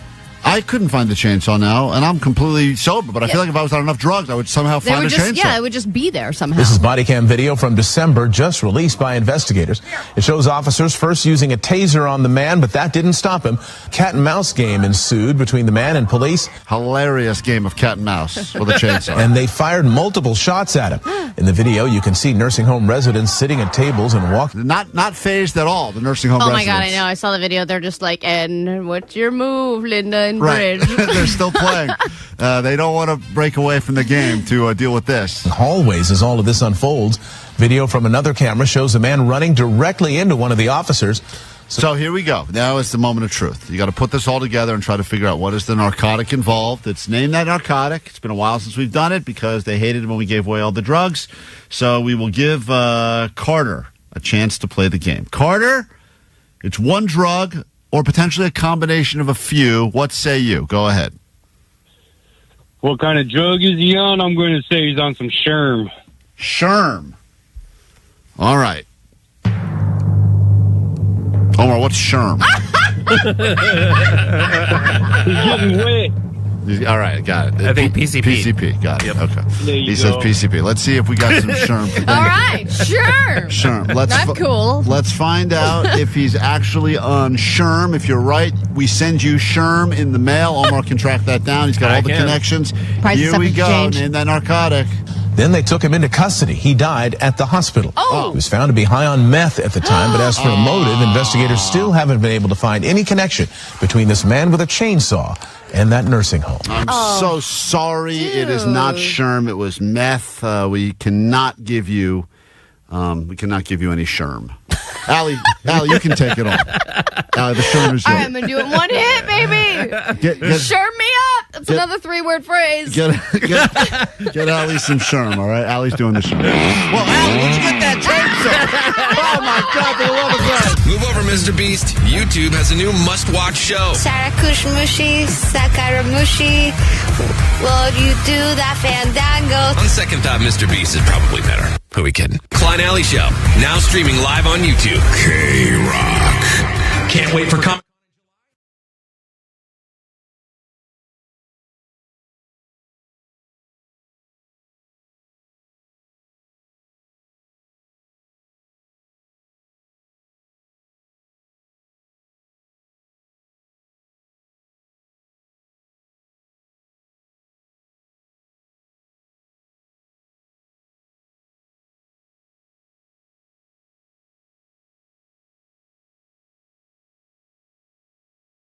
Lola Young, KROQ, what are you and Omar cackling about in here? I leave the room for 15 seconds to come back. God. You guys are having a good old time. Mm-hmm. Well, this has actually been something that's been in the works for, I think, a week or two now, and it was worth the wait. Omar, do you want to do the honors? Because I heard this on an episode of a true crime show that I was watching, and I thought, this has some sound bites in it that I know Omar, the audio sniper, could do a lot with. And, man, you delivered. Thank you. So Klein, Allie sent me a clip of is it a podcast or is it a TV show? It's Dateline. Oh, it's a Dateline. Dateline okay, NBC. So there's this audio, and Klein is the guy who, in the show, is He's a person of interest at first, yes. At a murder, right, in a murder case. And the audio, I felt like I could insert our own Klein into it and create a scene. No, great. And, just play it. All right, blah, I think blah. it came out pretty That's good. fine. Just play Klein, it. Before you That's get fine. upset, he didn't end up being the killer. He just ended up being a pervert. That's right. Great. That's true. But he had almost exactly your name. Win for me. I feel great. Thank you. I remember when you played the clip of this at the beginning. His name was, what was it, Calvin His Klein? name was Kegan. Kegan Yeah, Klein. Kegan Klein. Klein. Sounds cool. All right, great. Get ready for world premiere now. This is just some of Omar and his audio sniping at its finest. And Yeah. apparently, according to Allie's reaction, I saw, boy, it's good. Who is Klein? Klein is the person that will solicit girls to send them pornographic photos. Right. Oh, that is dirty. Klein was a big, overweight, I'ma eat it all. Yummy, yummy, yummy. not somebody that these girls would talk to kind of person, so he changed who he was. I'm a handicap. Not long after that Peeping Tom incident, law enforcement raided Klein's home. Well, I don't know. He's a bad guy. He's a pathological liar. He would tell us something we'd look into and it'd be a lie. He lied a lot. Hey, don't mind me. I'm just a young boy. Klein seemed to have a strong alibi that he was in Vegas at the time of the murders. Yeah. When Court TV's Barbara McDonald learned Klein was in jail, she contacted him. Man, I am horny now. What happened? He talked to me. He gave me an interview from jail. So, are you aware that there's a bunch of news stories out there linking you to the Delphi murders? I don't have no Okay. thought. You have admitted that you created this fake profile, Anthony Schatz. Is that correct? Yeah. Why did you create that profile? I groomed a young boy. But when it came to contact with Libby, Klein seemed evasive. Are you aware whether you may have talked to Libby? Where were you on February 13th, 2017? I like to smell parts of my girlfriend. Did you have anything to do with the murders of Abby or Libby? Me, such a bad boy. And in the end, investigators couldn't prove he killed Abby and Libby. He conducted a thorough investigation and ruled him out. Another dead end. Another dead end. I'm boned up. I am boned up. Klein would eventually plead guilty to 25 charges. He was sentenced to 40 years in prison. Are you ready for the rear end? Okay, thank you. Great. What a wonderful tribute. Thank you, Omar. You're welcome. That was everything I could have imagined and more. Star of Dateline. I love the question answer section. Can people with my name stop committing terrible crimes and giving 25 crimes. 25 crimes? 40 years in prison. It's good to know that if I ever do get accused of doing any crimes, I'm just going to mumble instead of answer. All right, well played. That'll be I'm a young boy. Instant hit. Shout out Omar, the audio sniper. OMG, this is everything. Wow. Hashtag Date Klein NBC. Praise pouring through all over the text line for the great Omar Khan. I'm going to go rethink my alibi. And also, Vegas does sound fun right about now. Yeah. KROQ. Klein Alley. Klein Alley Show. KROQ, the world famous KROQ. KROQ. Get your flowers pouring through on the text line. People saying, well done, audio sniper. That's why he's the best. That's just a... that's so not many people me. with suggestions of other sound clips to use, too, which is great. 831 Omar, at the end of the clip where he gets sentenced, you also should add his puppy noises. We don't need any more. It's fine as it is. Yeah. He was sentenced to 40 years in prison. Are you ready for the rear end?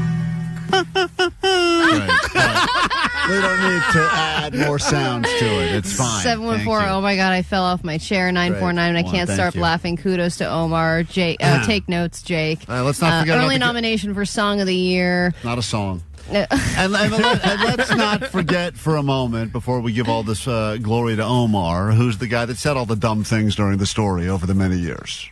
Me. Yeah, that's true. You're trying to now take credit for this? That's right. I didn't realize the audience would like it so much. But who is an idiot first? Me. That's who. And who is a pervert? The other Klein. Yeah, let's not get confused here. I know there's new listeners don't understand that was a lot of clever editing, and they think that that's a real story.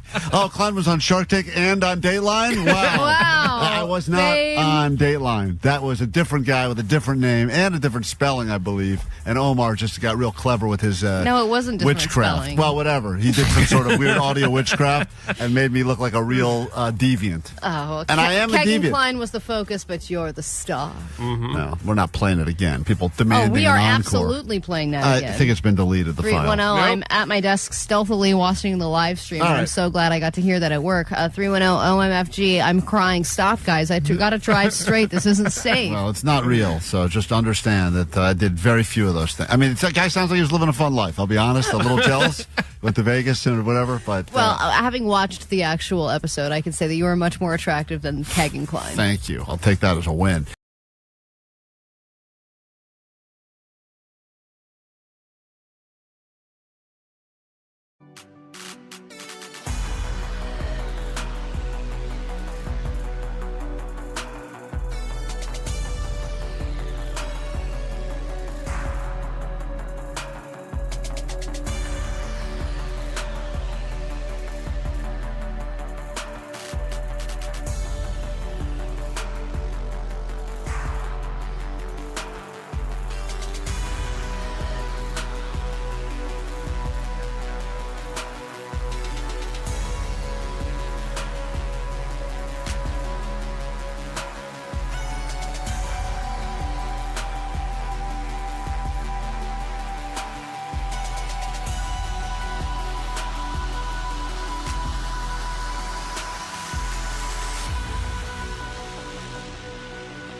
Hollywood Bowl. What is his name again, Vanessa? Ricky Gervais. That's the guy. Did you have to look at a paper? I had to look because I blanked on his name. That's okay. Ricky Gervais, Hollywood Bowl, May 31st. Get you into that. Papa Roach, Rise Against. The show happening this Friday at the Kia Forum. And starting in about an hour, 9, and then all day long, straight up through 6 p.m., it's KROQ's Grand Slam. You get tickets to not one, but 2 parks right here in Southern California, Magic Mountain and Knott's Berry Farm. And the weather's been pretty much perfect lately, although it's going to get super hot today, so you'll have a chance to win those tickets from us starting at 9 o'clock this morning. Let's get to your news now, and then we can get into a brand new hour of the show, complete with legendary drinker, smoker, and golfer John Daly joining us live. But first this. Grab your Adderall. It's time for ADD News. Okay, let's talk about it. It's the elephant in the room. George Foreman is dead, and there's a slight possibility that I killed him. Slight? A guaranteed possibility you killed him. Not slight at all, Allie. What are you talking about? I may have said some things, and now, coincidentally, he has died at the age of 76. Doesn't seem like there was any public illness that he had leading up to his death. No, not until you entered their life and met his 5th son or something like that. And then, listen, I mean, all these calls on the Go Line prove that you are the killer. So I have a question. Does George Foreman count as an Allie Mush? I know she met his son, but there's still that connection. It's an Allie Mush. Less than a month ago, you meet his son, and then this? Oh, my goodness, Allie Johnson, you've done it again. You mushed George Foreman. He is dead. So, I mean, this is just general public opinion, but they're convinced You're right. it was you. If people called in and said it, then it must be true. Yeah, it must be. And he was great. Love that George Foreman. All right. Well, he obviously, let's focus on the incredible life that he lived. He was a 2-time world heavyweight champion. He was an Olympic gold medalist. But you may know him best from the countless infomercials for his greatest creation, and that would be the George Foreman Grill. The original name was the George Foreman Lean, Mean, Fat-Reducing Grilling Machine. That was the best. Known for its ability to grill a steak on both sides at once while the fat simultaneously drips down into a tiny little drip tray that you never clean out, and then it just hardens. I would drink that tray. You really would? Yes, that's where all the flavor went. I called it my flavor tray. I called the tray the flavor saver. Straight to flavor tray. Yeah, and I would drink it. The much less popular flavor tray. Yeah, I don't know why no one else never caught on. That's why you're not worth $300 million. That's why. I love that flavor tray. This is just, if you want a throwback, this is one of George Foreman's best commercials where he keeps interrupting himself with new George Foreman products. This is my George Foreman family-sized grill that No, it isn't. It's my George Foreman griddle that cooks pancakes. No, it's my George Foreman bacon oven and it's making pizza. No. It's actually my omelet maker that makes No, it isn't. It's a grill. Omelet making Calm down, oven. guys. You're all right. It's my G5 with 5 removable cooking plates, so it makes all of your favorite foods and it knocks off the fat. The George Foreman G5. It's the next grilleration. And now a super white guy. Allie, I'm telling you, I think I fell for that commercial, and I think I bought that G5 one. It was not as easy to figure out as the other ones, because the other ones were I didn't realize he had an omelet maker. Oh, yeah. This one was cool, but you had to, like, pop out the plates and put different plates on. Oh, I do remember that. Yeah. They had all these different plates and then they're all kind of heavy and weird storage and all that stuff. But he claimed at one point he was making $8 million a month just selling George Foreman grills. And now his estate is worth about $300 million, which would be spread out over his 12 children. And this was the thing Allie said. All the Georges? This is the thing that Allie said. Georgetta. Allie said this on the radio. This was a month ago on our show. Allie made this claim. Right, and his dad is a legend and will always be the most famous. And guy will probably live forever. I mean, he's an ultimate legend. Legends never die. So, there you go. R.I.P. George Foreman. Interesting, all right. I don't think still that I caused this. I think it was probably going to happen anyway. But we are now in the Sweet 16 phase of March Madness, though if you're listening to this now, your bracket is busted. In fact, no perfect brackets remain. There were only less than 10 perfect brackets on Saturday, and then there's many different bracket trackers. There's Yahoo Sports, CBS Radio, ESPN, many others. Now there are apparently no more perfect brackets as far as they know, because Duke's 89-66 win over Baylor left only one remaining bracket on ESPN's tracker, and that didn't last long. It busted with Kentucky's win over Illinois, and that is now 24.3 million imperfect brackets. Yeah, we all equally suck. But really it doesn't matter because you could have had one of those great brackets, perfect brackets, round 1, round 2, where it looks all great, but it all comes down to did you pick the right Final Four and did you pick the right winner? Because if you're scoring it the way that usually these things get scored, that's all that really matters anyway. You get more points, later you go. So you say that as another loser who has blown all 22 of their brackets. Yeah, or my whatever. brackets look like terrible right now. What about They're in Vanessa? bad Because shape. she filled one out, and I don't think that was an official submission, but I would like to know what that bracket Well, looks we like. found Where out. are we on the bracket? Second, third? What we found out after the fact that she filled out the woman's bracket. So Oh, well, there's still some perfect brackets there. Sure. You know, women don't count. Women don't count. You know All what? right, shut up, Allie, you should shut up because the next thing I'm going to play for you is about women's basketball, and it's actually exciting. This is not even happening in college basketball. This is happening in high school basketball. But still, a scandal. Women should not be coaching because they are less physically strong and unable to judge what athletes should be doing. That was a quote that I was making from somebody else who said that. I fully support women's sports. This morning, a high school coach caught on camera yanking a young player's ponytail. It occurred just after Northville High School lost a close state championship. Haley Monroe can be seen looking upset on the sideline before Coach Jim Zulo pulls her hair and then gets in her face. I mean, bullying. It works. It's believed that Tompkins is Zulo's niece. Zulo, who's 81 years old and a member of the New York Basketball Hall of Fame, was fired immediately. He told ABC's Albany affiliate WTEN, "I wish I could have those moments back." So that I could do it all over again. Yeah, well, there you have it. You got to motivate the players. To see a grown-ass man pull a girl's ponytail is just the most petty BS. And she looks at him like, what the hell just happened? Yeah. And I think when you're 81 years old, you just do weird stuff like that. He may have that old man strength. He doesn't realize it. Thought it was just a little tug. Yeah. And then another travel trend that they're seeing spring into summer is vitamin T travel. Have you heard of this? Vitamin T travel? Yeah, no. It's a concept that represents people vacationing for wellness experiences in hopes of extending their lifespans. So vitamin T stands for travel. But Isn't all travel vitamin T then? If T just stands for travel, what are we talking about here? Yeah, but you're going to like age-defying treatment centers. You're going to like luxury vital health intervention places, places that will help you adopt a longer, healthier lifestyle. Instead of I want to go somewhere where I can rage and party and do a bunch of drugs and drink until 4 a.m, now they're saying you want to go to a place where you can sleep and do detox, IV drips. all that stuff, yeah. All right. Well, that seems stupid. Yep. But what do I know? And I guess maybe the idea is you come back from a lot of vacations you come back from and you feel, everyone says, I need a vacation because you just raged all weekend. But usually that's what I think people need to let some of the air out of the balloon. Well, and you were a big supporter of sleep vacations, right? I like the concept of it. I mean, I just like good sleep, but also you do feel guilty. If you're only away for 2-3 days, you spend, sleeping 14 hours would feel amazing, but also you're like, wow, that was like a third of my vacation. Some of these wellness retreats, though, seem exhausting. They're like, get up at 6 a.m. and do morning yoga, and then we're going to go hiking for 8 hours. I'm like, that sounds like a lot, guys. That's what that new White Lotus show is about, right? Yes. That's where it takes place at one of those hippy-dippity places? Yeah. Yeah, there's nothing wellness going on there, though. No, they are all unwell. It seems very unwell. And Let's get into a brand new hour of the show right now. Klein Alley Show. 106.7 KROQ FM in HD Pasadena, Los Angeles, Orange County.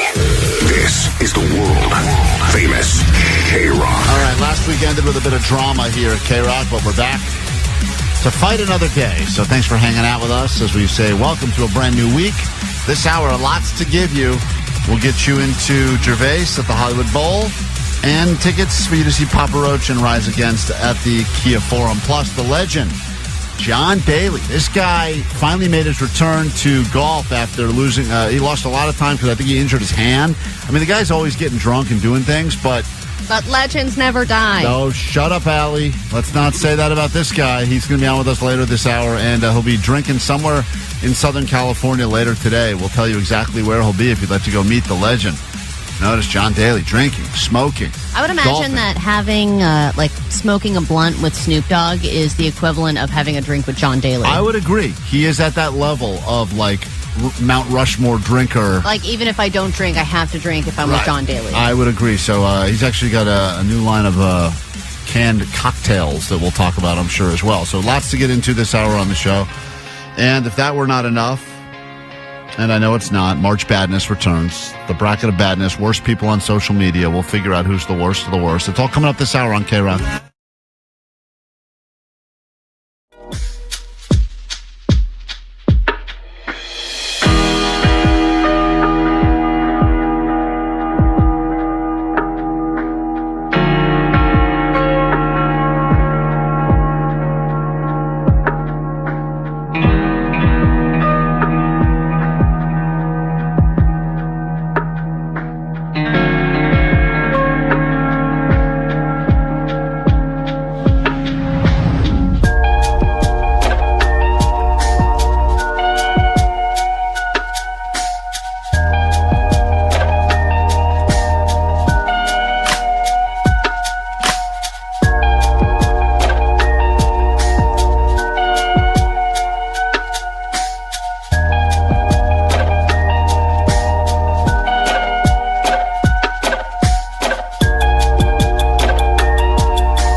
talk about that slippery slope between wellness and unwellness, and I feel like you're right in the middle of that slope right now.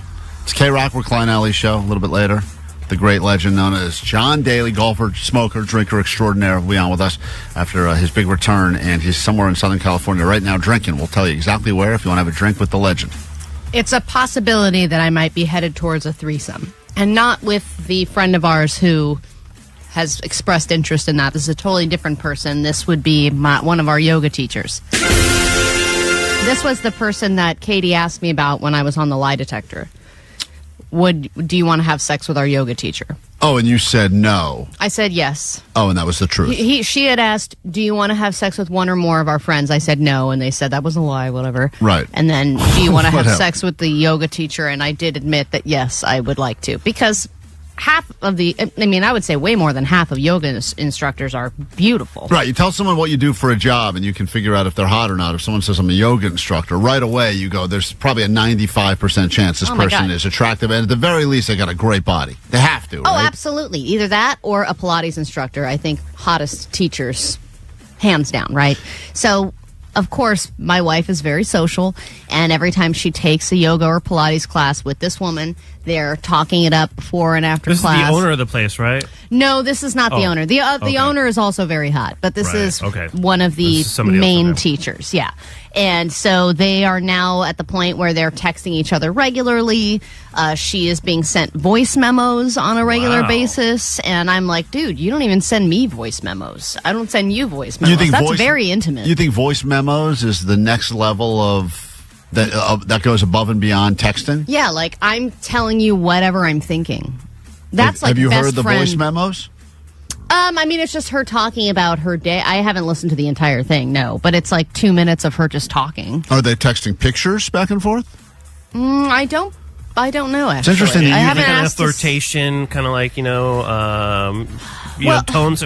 Well, I did learn that because she's not only in a relationship, she's engaged to a man, and I just found out that her last relationship was a 6-year relationship with a woman. Whoa. And then Katie came home one day and was like, guess what?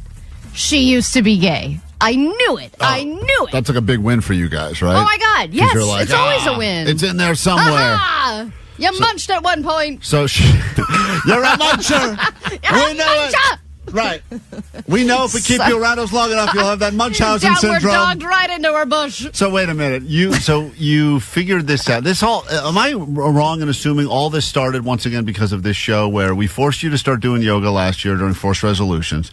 You ended up at some place with a stupid package of unlimited, whatever it was. I started with the unlimited. You started going, then she started going. Now she's going. Now she likes the camaraderie maybe even more than the yoga. Oh, and she's going twice a day. She'll do back-to-back classes. She's doing a March challenge right now where she has to do 4 yoga classes and 2 Pilates classes every week in order to get a backpack. Oh, my God. Do you think, Allie, in any way, shape, or form that this relationship has already begun with your wife and the yoga instructor? No. And they are now feeling like they need to bring you into this because if not, it's going to seem like they are, No, Klein, cheating? Because they actually already set up a time to hang out.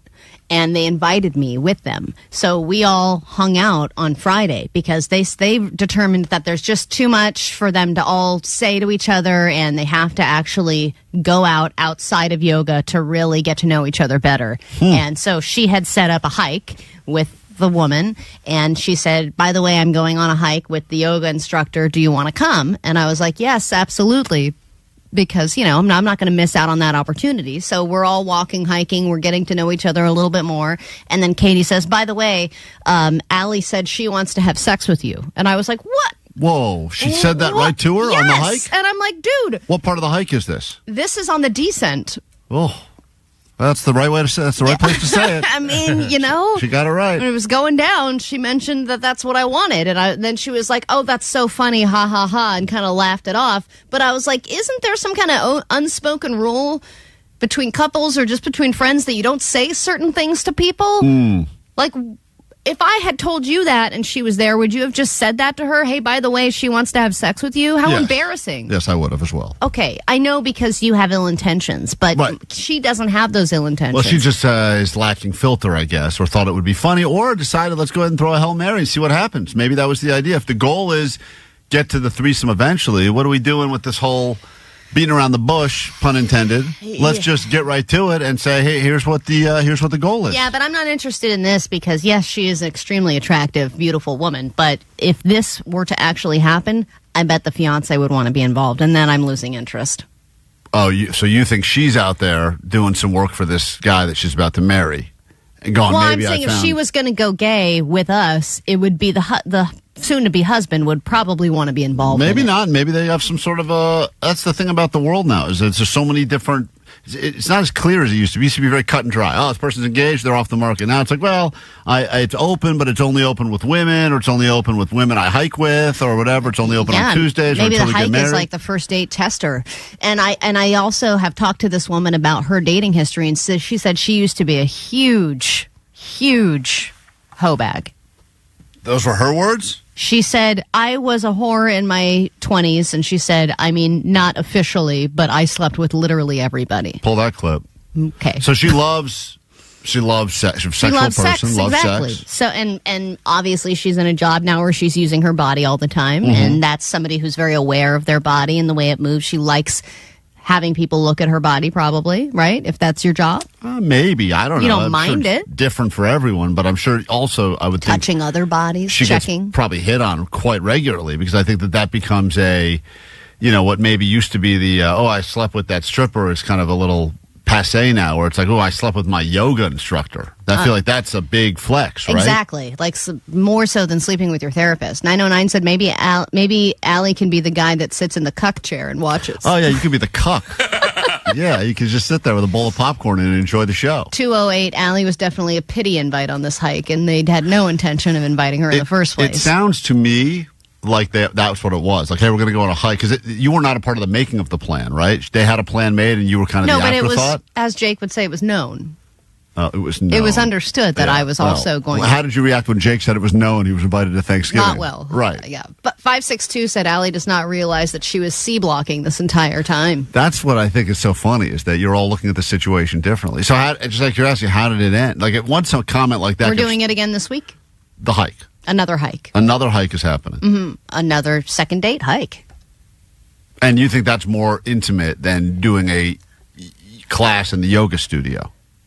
I think yes, because there's less people involved. This is more intimate because we're getting into more private conversations. And I think that this is probably the next step. It's very exciting for Allie. Allie's future's bright. I mean, at least your and wife's it's also future's kind of bright. hard to look hot while you're hiking, especially with the temperatures we're going to have this week. It's going to be really hot. I'm jealous. I bet you she looks I'm gonna be hot. breathing very heavily. Oh, wanna she go on looked. the whore She was hike. just like glistening, like a glazed donut the whole time. Yeah. Looked delicious. See, I think even referring to her as a glazed donut means that you don't belong to this equation at all. Fine. We got to take a woo dyke hike, someone says on the text line. We got to take a quick break. Back in a second. The legend himself, drinking, smoking, golfing, John Daly on with us now. Welcome to the show! Every hour from 9 to 6, step up to the plate for a KROQ Grand Slam. Knock it out of the park and score a pair of tickets for Magic Mountain and Knott's Berry Farm. There's the pitch. Hit a home run and instantly get your name on the draft list for a chance to get a Grand Slam. A 4-pack of 2025 gold passes with an all-parks passport. A Major League victory giving you unlimited visits all season long to all Six Flags parks. Keep listening to win. Welcome back to Major League Baseball. Sort of. KROQ. Not a winner? Score the most thrilling deals on tickets and passes when you visit SixFlags.com today. Hey, anyone know how to play this thing? Buy now.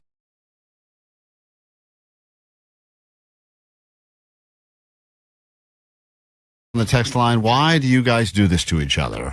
You sit on a throne of lies. Why is it lie after lie after lie? The only thing I know for sure is you're a goddamn liar. It's a lie. You're a parasite of lies, and I am your worst enemy.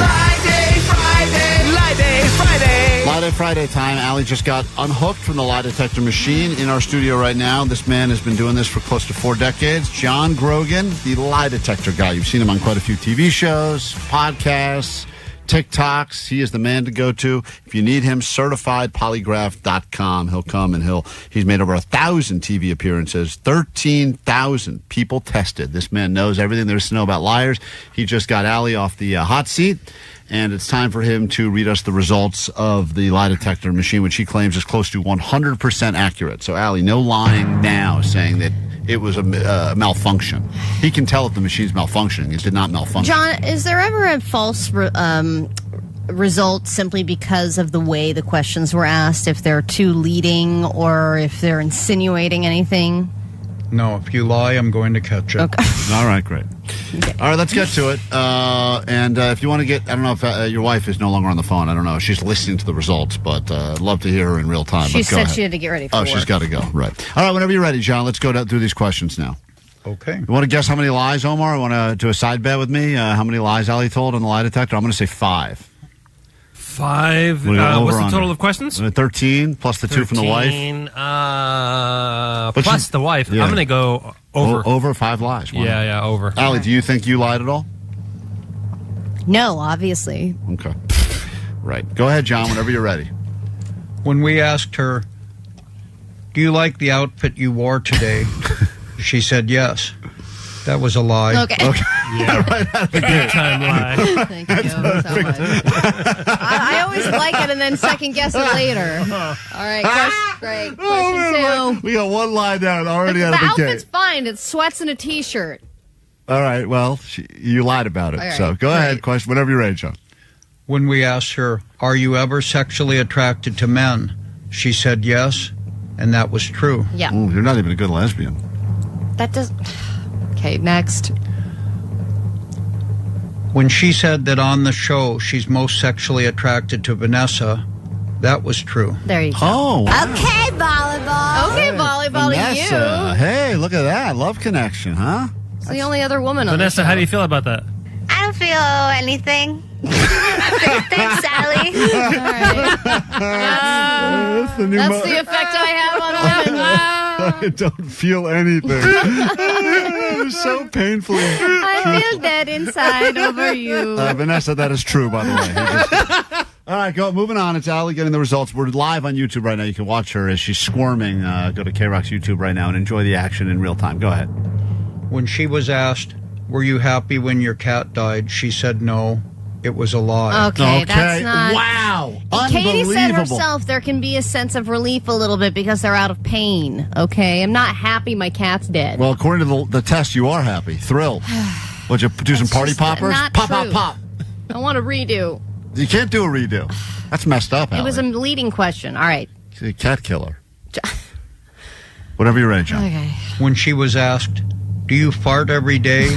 She said no, and that was true. Okay, thank you. Well, really? Hold on. You sure about that, John? She said she said she does not fart every day, and that came up as a true statement. When she said no, yes. Wow, unbelievable. Mm-hmm. You're welcome, by the way. You know what? That's the whole reason John's even here. I mean, we had to bury the fart question among a bunch of other ones, but that's exciting, Ali, to say that you don't fart every day and to be and I don't. To be held accountable on a lie detector test. Haven't yet today. Incredible. All right. All right. Well, that's awkward. Next. When she was asked, do you fart more than you claim? She said no, and that was a lie. Oh, I knew it. See, I knew there is some fault. There is some... you're being dishonest about it a little bit. My wife said herself, if there's something weird that I eat, I get gassy. Okay.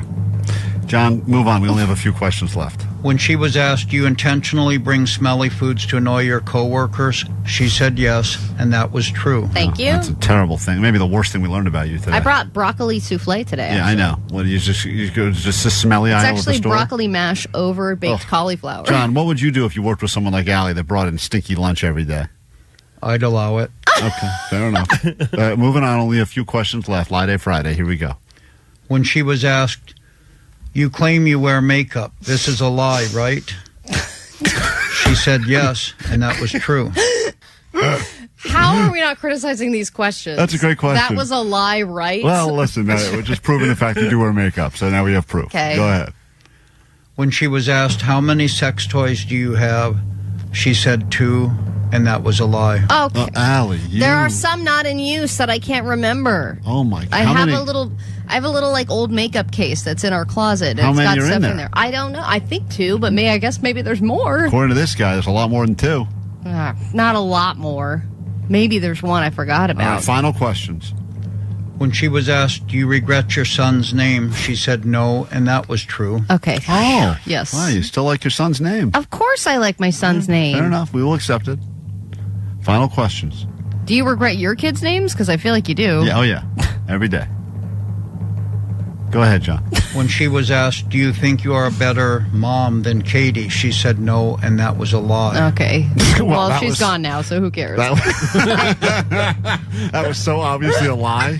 You were like nodding your head in the other direction. So you think you're the better parent? It That's depends on what we're doing. She's more of the fine. cuddly, All right, let's watch doesn't matter. TV parent. We know the truth. You think you're better. And final question.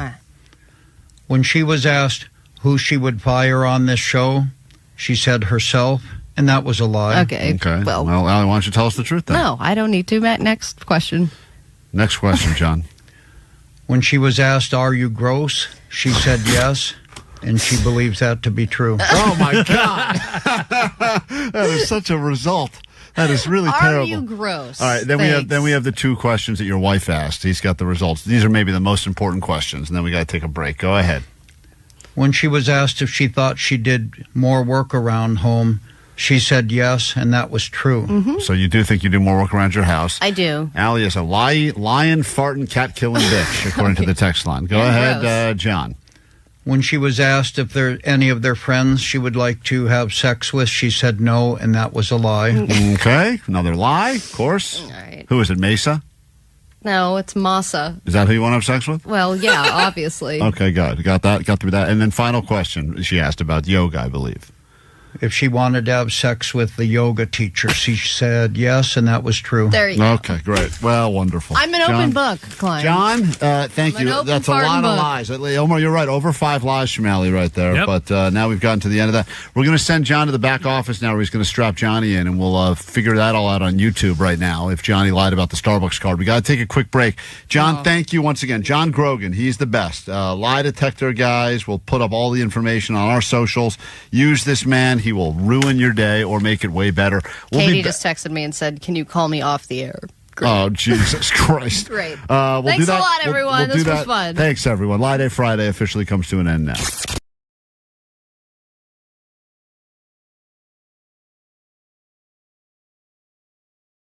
Klein Alley Show. Weather's been great. Officially golf season, especially right here in Southern California. And when you think about the legends of the sport, right, the guys that are not only good, obviously driving, putting, chipping, all the things that make you a decent golfer. And I'm a guy that should speak on that because, as you know, Allie, I've been sued for $1 million before when I accidentally hit a woman's butt while trying to hit a golf ball off of it. That was not an accident.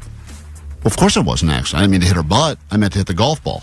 Yeah, but you planned the entire Oh, yeah. Well, thing. she challenged me. She challenged you, and you accepted the challenge, and you both agreed on it. It wasn't like the act was an accident. John Daly has successfully done this and successfully done many things. He is one of the greats, and he's going to be, he's actually here in town playing golf, recovering from his injury, back playing golf again, but he's also going to be out drinking today. Locations in Rancho Cucamonga, 5 to 6:30 p.m. tonight, Beverage House Liquor Store, and then again in Rancho Cucamonga tonight between 7 and 8:30.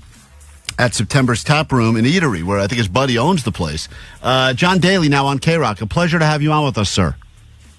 Oh, how you guys doing? Doing quite well. What are you wearing as we speak right now? Loud pants, or are you pantsless? No, I'm just in shorts and a T-shirt smoking a cigarette. It's perfect. Oh, nice. Living the life. Now, you're going to be a couple places tonight, as Klein mentioned, and when you are at the liquor store and, say, an underage guy approaches you to buy you some alcohol, would you do that? Would you buy booze for an underage kid?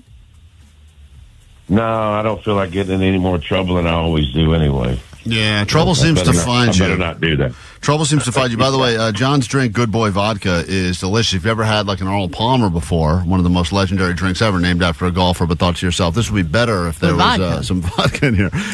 John Daly's got that for you. And you're in recovery mode now, but you were back playing golf this weekend, so how do you feel? You 100%? No, I'm still about 85%. You know, the surgery's about 10 weeks ago. They had to put the tendons back together on my left, right on my left knuckle, my thumb, from my wrist. So, I dealt with it for about 2 years, and I finally just said, when Doc x-rayed it, he says, you have no tendons left. This thing's going to get ruptured. I think you need surgery. They give you good meds after surgery? Oh, yeah.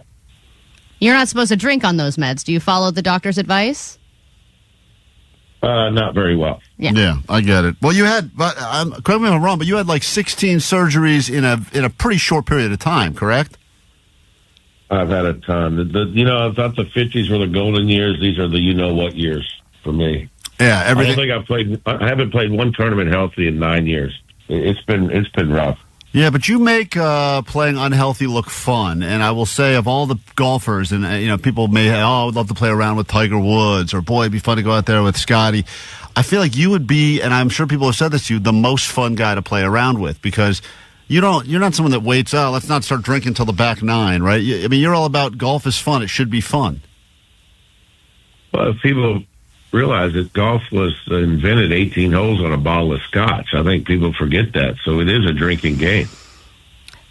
And how much money do you think you've spent on booze in your lifetime? I know that you've said how many millions of dollars you think you've lost gambling. What do you think that number is for booze? Well, what's great, and when I go to places, they never charge me now, so wow. It's perfect. Yeah, everyone wants to say they bought John Daly a drink. What a flex, right? And you're one of the many celebrities that I know we can look forward to seeing in the Happy Gilmore sequel, Happy Gilmore 2. There's always discussion as to what is the greatest golf movie ever. And for my generation, it would be Happy Gilmore. People that were born 10 years before me probably would say Caddyshack. But in your opinion, since you're now a star of a golf movie, what do you believe is the greatest golf movie that has ever been? Well, I think the comedian-wise, it's definitely Happy Gilmore 2. Caddyshack was great, but I think the seriousness about I don't know if you guys ever watched Dead Solid Perfect with Randy Quaid, Dennis Quaid's brother. Mm-hmm. Dead Solid Perfect was basically what the tour is kind of like. And if you're, perspective of the PGA Tour and stuff back then, a man struggling, trying to make a living, and Dead Solid Perfect, if you've never watched it, it's probably one of the coolest kind of what we go through on tour. It was really, really great movie. Now, for Happy Gilmore 2, what is the filming process like? I mean, you're doing this for Adam. You said you're really excited. I know you can't reveal any details, but is he letting you improvise and do your own thing? What was it like? It was great. I mean, the script was fun. It was, I enjoyed it. The cast is great. I mean, we had a great time on set. You're going to love it. I think it's coming out July 25th. It's, people always worry about sequels and stuff, but I tell you what, this one is going to be great. Everybody's going to love it. John Daly is on with us now, legendary golfer, legendary drinker, smoker. There's a lot of things that people say you can't be a professional athlete and do the following, and you've proven them wrong every step of the way.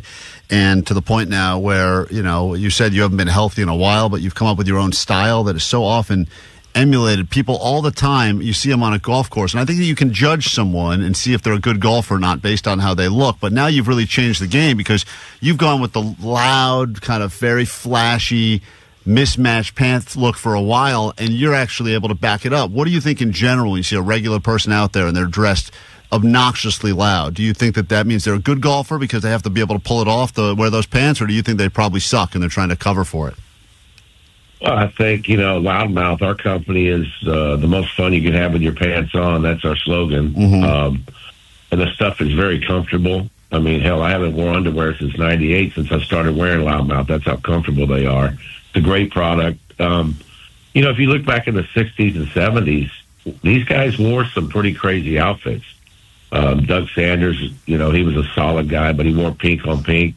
Johnny Miller wore some pretty cool Argyle stuff back in the day. So it's not like it just came back. I mean, it's been out there for years, but it just kind of went, I think golf apparel kind of went dull for a long time. It was khakis, black, navy, and now when we came out with a 98, it was kind of an eye-opener, like, hey, you can have some fun and dress, it's slacks, it's a golf shirt, but it's kind of loud, and I've had a blast with it. The company's doing great, just like our Good Boy product is doing great. My drink is so good, for people who don't know about it, it's non-carbonated, which we're killing High Noon and White Claws, and there's no additive sugar, it's gluten-free, and there's only 95 calories, so you want a really good drink out of a can, you can put it on ice if you want, but I prefer the can.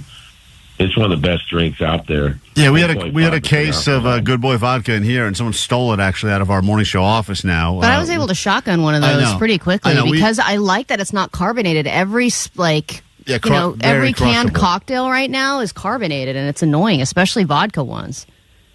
Yeah, we've got a raspberry, peach, blackberry, and my lemonade. So it's really, really good. It's really taken off. But I tell you what, Carlos, I know my guy from Good Boys Listen. We'll replace that case for you. Thank you. Great. How many, John Daly, how many of those do you have to throw back before you start feeling a buzz? Because you're a seasoned drinker. So how many for you before the buzz kicks in? It takes a good 15, 20 to get me buzzed. Wow. Wow. That's a legend right there. John, I just wanted to ask quickly because Hooters is not doing that well, and I know you've been an outward supporter of Hooters. It used to be a master's tradition for you. Any interest in saving the Hooters chain? I mean, they're having to close locations now. Any chance you want to save them? No, we are saving them. It's going to be fine. Trust me. All our old franchise guys are coming back. Hooters is going to be fine. Oh, good. You heard it from the great John Daly on with us now, but you can hang out with John Daly tonight, Beverage House Liquor Store, Rancho Cucamonga, 5 to 6:30, and then September's Tap Room in Eatery in Rancho Cucamonga, that's from 7 to 8:30. This guy hasn't bought himself a drink in a long time because people like to go ahead and say they had a drink with the great John Daly. And just as we wrap this up, John, I want to ask you, because your basketball team from where you went to college, one of the greatest upsets so far in the tournament, Arkansas. I know you're not gambling as much now as you used to, but who do you believe will win the March Madness tournament this year after the big upset that already happened with your team? I don't know. I mean, we got Texas Tech coming up. They're a really good team. We would beat two really good teams, Kansas and St. John's. It's two of the toughest teams I think you'd go through.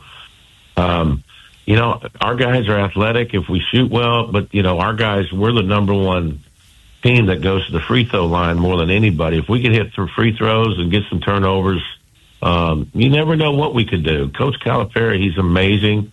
Boogie was out for 8-9 weeks, even longer. We started 0-5, and what Coach Cal's done with his team and how these kids, they're resilient and they're so athletic. I mean, it's unbelievable. It's fun to watch them play, and this is just our first year with Coach Cal. So no matter what happens, I'm proud of our team. It's been a great madness. The SEC is just dominating, the tournament. So we got a lot of teams still left in that. So it's great for the SEC, but I'm rooting for my Hogs like you can't believe.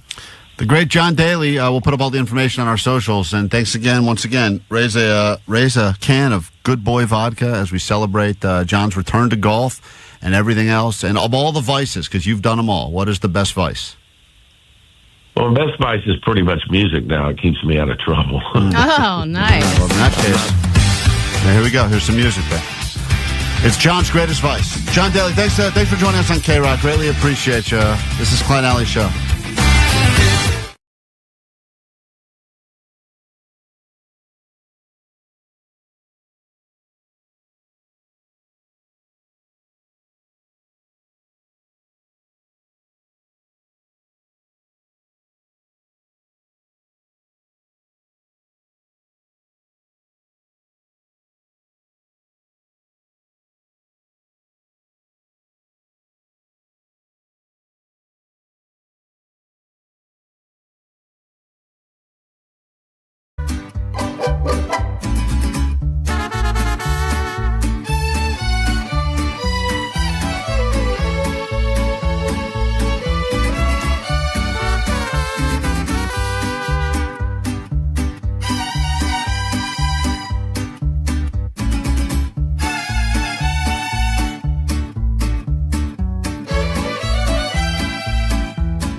like to win yourself tickets to see not one but two bands this Friday at the Kia Forum, Papa Roach, Rise Against. We got a little game for you called Do You Know the Band on Your Shirt? Jake approached someone over the weekend that was wearing a Smashing Pumpkins shirt, asked them some very basic questions about the band. They should know the answers. After all, they bought the shirt. They're wearing the shirt out in public. But as you know, when we encounter someone with a band on their shirt, we do not just accept that they're a fan of the band. You can't do that anymore. You have to ask. Is it Vanessa again? It's not Vanessa. The last time we did this was So when Vanessa good. wore a Green Day shirt, and she got nothing right about the band Green Day. This is a person, I believe, by the name of Tweety, Allie. Listen to this. What's your name? Tweety. Tweety? Yes. Tweety from where? Los Angeles. That's Tweety from Los Angeles, who sounds a lot like, what's her name from The Office? Oh my God, yeah. She's Sadness in Inside Out. Yes. If it may be our first celebrity round of Do You Know the Band? Listen to this voice. What's your name? Tweety. Tweety? Yes. Tweety from where? Los Angeles. It's unbelievable. Los Angeles. Uncanny. Tweety, you're wearing a Smashing Pumpkins shirt? Yes. Where'd you get that shirt? Oh my God, I got it at Target. Oh, never good. Always a red flag when it comes to band on your shirt. Always a red flag. Usually when they get the shirt at Target, they don't know a lot about the band. Whereas when they get it at the show, or when they say, like, oh, I got this at one of many shows I've been to, you go, oh, but they must be a real fan. How big of a Smashing Pumpkins fan are you? Pretty big. Pretty big I'm pretty fan. big, but sometimes I'm not. Let's find out if she knows the band on her shirt. Here we go. Do you know the band on your shirt? Do you know the band on your shirt? Do you know the band on your shirt? Do you know the band on your shirt? Says like Sublime or like Sublime or something like that. That's a woman who was wearing a Sublime shirt and did not know the band on her shirt. Let's say hi to Robert, Ontario. Robert, up for grabs right now. Tickets for you to go see not one but two bands, Papa Roach and Rise Against. You could leave there with multiple band shirts, I'm sure, and all you got to do is predict 2 out of 3 correct. You ready to go? Oh, yeah. All right, here we go. First question for this woman. Her name is, what was her name Tweety. again? Tweety, who's wearing a Smashing Pumpkins shirt. Here we go. Is Smashing Pumpkins your favorite band? It's one of them. One of her favorite bands. So let's see if she can get any of these questions right. I'm going to ask you some questions about Smashing Pumpkins and see if you can get them right, okay? Okay. Can you name the lead singer? All right, we'll start with this one. Can she name the lead singer of Smashing Pumpkins? A lot of times, people that claim they're big fans of bands can't even give us the most basic Even one information. member of the band. But Right. she doesn't seem too put off by the fact that he's quizzing her. Will she get this one right? Yes or no? You got to get 2 out of 3 right to win these tickets. Go ahead, Robert. Will she know it's William Corgan, Billy Corgan will accept any of the following? Yeah, I'm pretty sure. He's pretty well known. All right, he is a well-known guy, and recently also he's kind of mainstream. Had a for baby, a lot had of a baby reasons, yeah. recently, and that whole drama with Bill Burr. So he's kind of in the zeitgeist. All right, let's find out. You say yes. Here we go. Can you name the lead singer? Billy Corgan. William Patrick Corgan. Whoa! She got the middle name. That's a real deal fan right there. All right, you're off to a good start. You got to get one more right, and you win. Do you know the band on your shirt? Here She we even go. followed him through the William Patrick days. She stuck with that one. Can you finish this lyric? Today is the greatest day I've ever known. All right, can she... beautifully sung, Jake, by the way. Thank you. Now Jake sounds like Sadness. Dave ever know. Will she be able to finish the lyric for one of their most popular songs? Today is the greatest day I've ever known. All right, will she be able to pick up where Jake left off? Robert. Yeah, she knew his middle name. I'm assuming she's a big fan. All right, here we go. If you get this right, game comes to an end. You're the winner. You get the tickets. Here we go. What comes next? Can't. I've been drinking. Oh, okay. Wait. God, I had it. I'm slipping. Sorry. Right here. Wow, she couldn't do it. Unbelievable. Well, that's not good for you either. That means it comes down to this final question now. She couldn't even finish that. Can't live for tomorrow. Tomorrow's much too long. All right, final question now. It comes down to this for you as well. If Robert's not right, we'll have to give these tickets to someone who's just listening to K-Rock right now. Here we go. Can you name one album? All right, can she name one album now? Yeah, I can. That's Allie. Hold on, that's Allie. Don't get confused. Can she name one album? This is the final question, and do you know the band on your shirt? Will she be able to give us at least one Smashing Pumpkins album? Yes. All right, he's Okay. back to confidence. Let's find out. Oh, my favorite or all of them chronologically? Siamese Dream. We have Machina. Yeah. We have Wow. Adora. Melancholy and the Infinite Sadness. Of course she knows that one. And the infinite me. Then there's Airplane Flies High, which is all the singles. Wow, she's a real fan. Look at that. The singles album. She's unbelievable. All right, Robert, congratulations. She knew the band on her shirt. right. You'll be going to quite a show this Friday, so hang tight, give you your tickets, and I'll be right back. We got more show to get to, believe it or not, and we'll do it next right here on KROQ. Coming to us out of the sky, World Famous KROQ. the familiar voice of radio brings endless hours of Klein Alley Show. Hi.